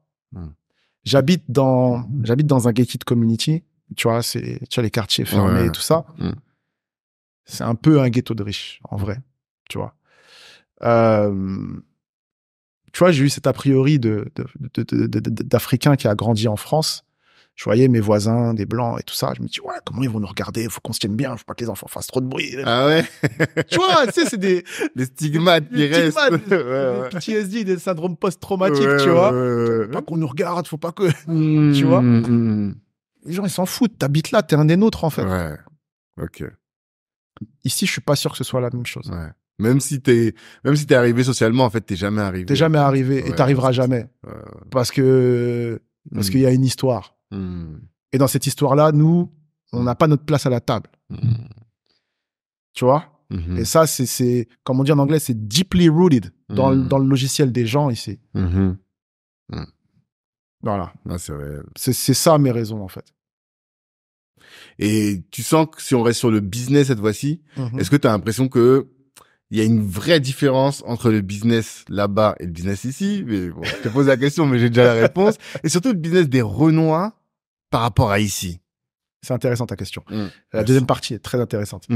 Ça va à 2000 à l'heure le business là-bas. Ok. Tu vois, il y a pas de... Tu sais, les Américains, ils vont droit au but. Il y a pas de chichi. Tu fais des rendez-vous en hoodie. Tu fais pas des rendez-vous en costume. Tout ce qui importe, c'est tes capacités, ce que tu es capable d'amener. Et on fait, vas-y, let's go. Tu vois, tout est simplifié. Tout va beaucoup plus vite. Ils ont un vrai sens business. Il y a pas de plafond de verre. On parle de dizaines ou de centaines de millions de dollars tranquillement. Tu vois, ça va beaucoup plus vite. Il y a moins de lourdeur. C'est vraiment un pays designé pour le business. Tu vois, et les gens n'auront jamais d'a priori sur toi. Tu as des capacités, tu viens, tu sais de quoi tu me parles. Je te laisse 5 minutes, expose-moi ton truc. Ok, ça a du sens. Let's do ça. Tu vois, moi, ça me parle beaucoup plus. Et de toute façon, je faisais déjà beaucoup de voyages aux States. Chaque fois, quand je revenais, je me disais, mais...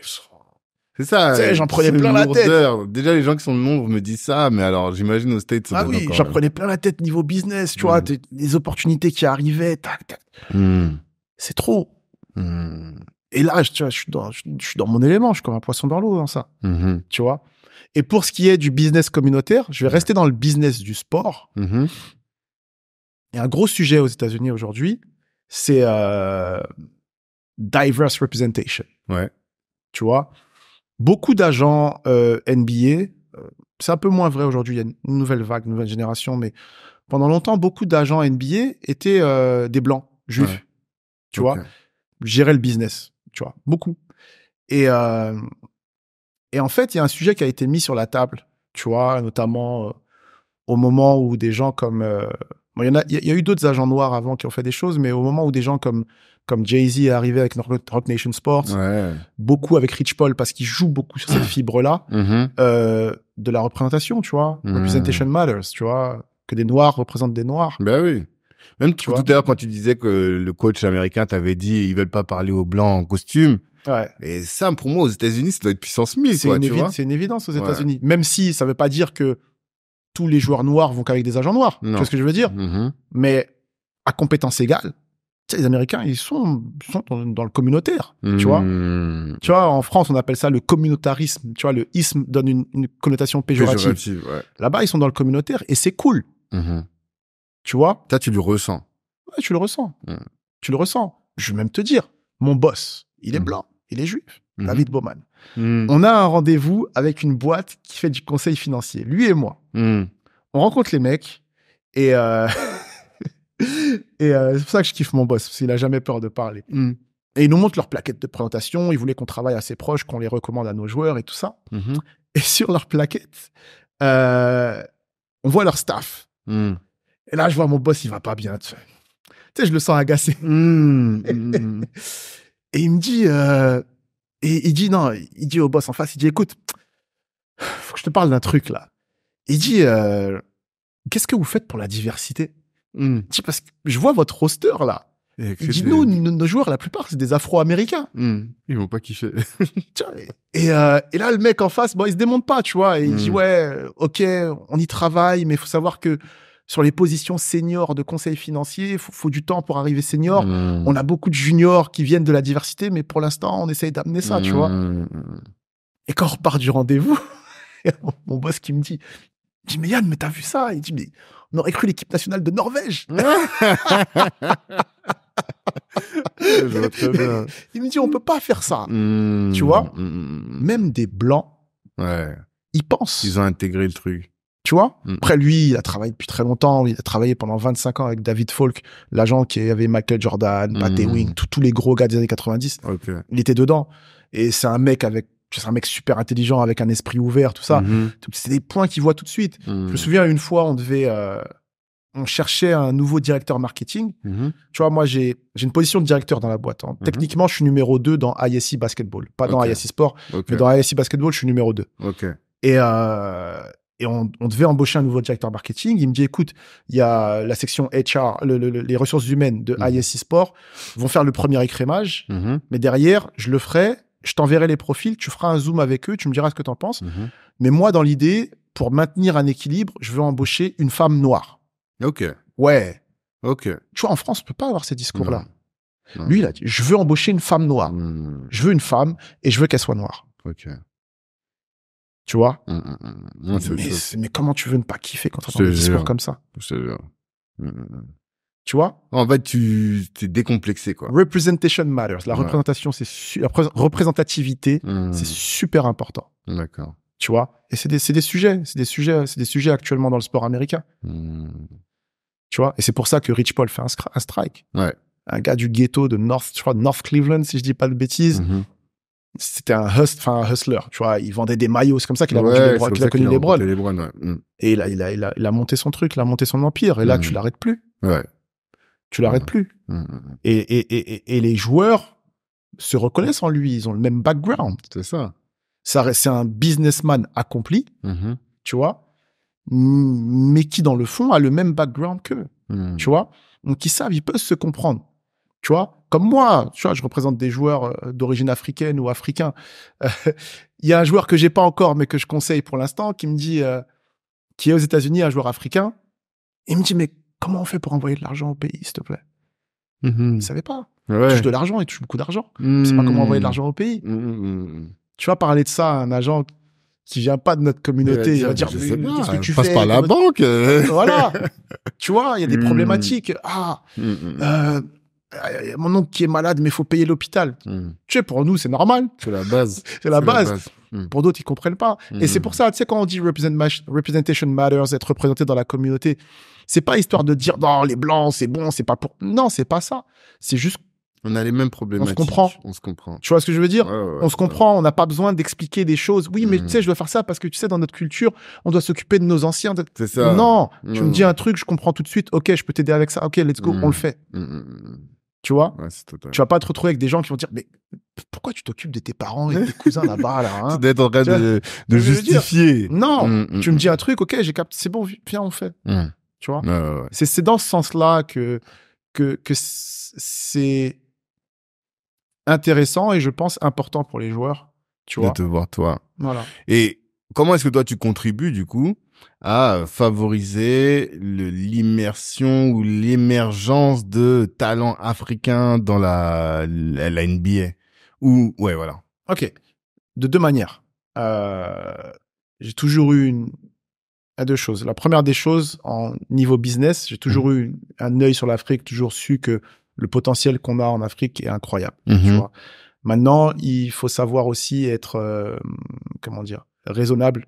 Parce que tu peux pas régler tous les problèmes de formation d'un coup de baguette magique. Et l'Afrique, souvent, on parle d'Afrique comme un ensemble. D'une, c'est pas un ensemble homogène. Et de deux, c'est énorme. Tu vois. Moi, j'ai une académie. Je finance une académie au Sénégal. Ok. Depuis très longtemps. D'accord. J'ai un de mes meilleurs amis qui est reparti au Sénégal pour monter une académie. Et on est ensemble dessus. Donc, je fais sortir des joueurs du Sénégal. Idéalement, si on a les bons financements, cette académie-là serait pour faire venir des joueurs de différents pays d'Afrique où on a du réseau. On a 9 pays où on peut monter des camps d'entraînement, récupérer les meilleurs joueurs et en gros leur offrir comme une bourse, tu vois. Ok. Dont la Centrafrique? Terre de basket. Obligatoirement. Ouais, bien sûr. Et pour les envoyer là-bas, on les met dans une école privée, on va sur place avec des cours d'anglais renforcés. Et le but, c'est de les envoyer aux États-Unis parce qu'aux États-Unis, on peut suivre la scolarité en même temps. Le sport est lié au système scolaire. Donc, lycée, université, et ensuite ils font leur vie. Pourquoi on privilégie les États-Unis? Même si on fait venir certains en Europe, en France ou en Espagne, parce que c'est la plupart ceux qui sont pas allés à l'école ou qui n'ont pas le niveau. Pourquoi je privilégie les États-Unis? Un constat assez simple. Ils peuvent aller à l'école. S'ils réussissent pas au basket, ils ont un diplôme, un master d'une école américaine. Soit ils restent aux États-Unis, soit ils rentrent au pays. Mais la réalité, c'est quoi? C'est que celui qui finira basketteur professionnel, pour un individu, il peut impacter une trentaine de personnes de sa famille. Et celui qui réussira pas, eh ben, il pourra toujours le faire. Et tu vois, ce qui est pas vrai en Europe. Si pas vrai en Europe, t'es obligé d'arrêter l'école. Après le bac. Et ça, là, tu vois, le fait de pouvoir amener ces joueurs à avoir ces opportunités-là, je fais du business pour ceux qui vont finir en NBA, mais en même temps, c'est mon effort sur le continent. Tu vois ce que je veux dire? Mon effort, il est là. Tu vois, j'ai des parents qui sont panafricains dans l'âme, qui sont foncièrement nationalistes, tu vois, qui aiment leur pays foncièrement, et qui nous ont toujours parlé, tu vois, du pays, qui nous ont toujours inculqué ça, cet amour du pays, qu'il faut faire des choses quand on est en position de le faire. Et là, bah voilà, tu vois, mon effort, il est là. Donc, c'est ça. Et la deuxième des choses, c'est qu'aujourd'hui, j'ai également staffé avec un scout sur l'Afrique. Ok. Qui, étant aux États-Unis, ça me permet de me déplacer uniquement quand il faut finaliser quelque chose et qui me repère les meilleurs potentiels, qui m'envoie des vidéos, qui me dit, faut y aller, faut faire et tout ça. Et voilà comment je travaille sur l'Afrique. C'est pas mal. Ouais. Ok, on va arriver vers les questions de la fin parce que tu avais un rendez-vous après. J'ai pas envie de trop prendre ton temps. Ouais, t'as un rendez-vous après. Voilà, okay. J'ai pas trop envie de te prendre de ton temps. Quelles sont les choses que tu as mis en place dans ton business, les habitudes, voilà, c'est le terme que je cherchais, que tu as mis en place dans ton business qui ont été game changer? Parce qu'on dit que la réussite, c'est une question de small habits. Je pense que je suis sûrement ennuyeux, mais on va revenir à des habitudes de travail. Ouais.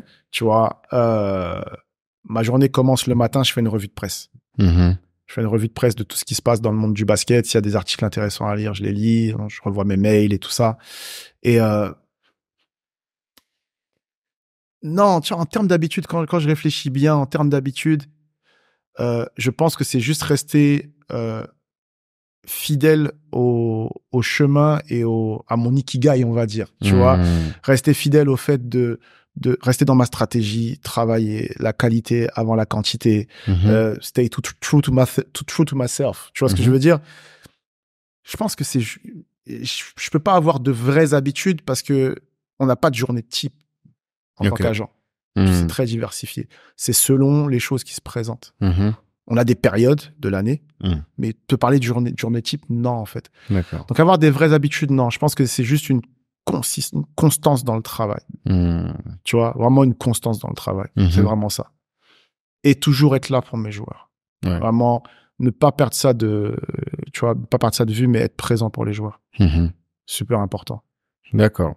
Et c'est quoi l'Afrique idéale, selon toi? À quoi elle ressemble, ton Afrique idéale? Mon Afrique idéale, elle est vraiment indépendante. Ouais.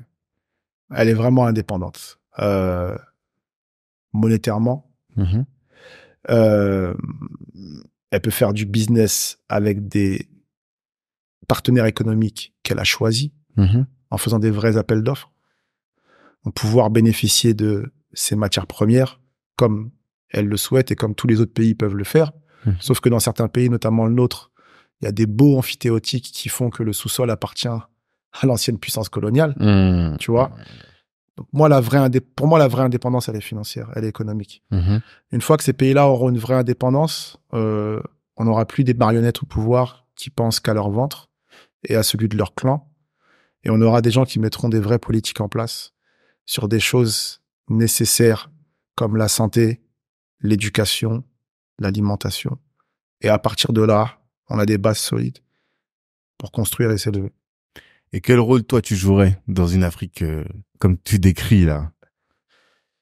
Tu sais, il y a beaucoup de gens qui se sont rendus compte que le sport était un vecteur social important.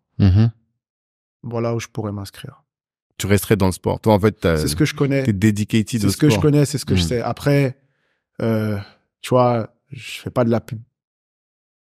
Je fais pas spécialement de pub là-dessus, mais tu vois, on a une ONG familiale. Ouais. Ah, tu m'avais envoyé un truc. Ah oui, oui, t'es au courant, c'est vrai. C'est vrai, tu vois, on essaye de travailler sur avec des orphelins.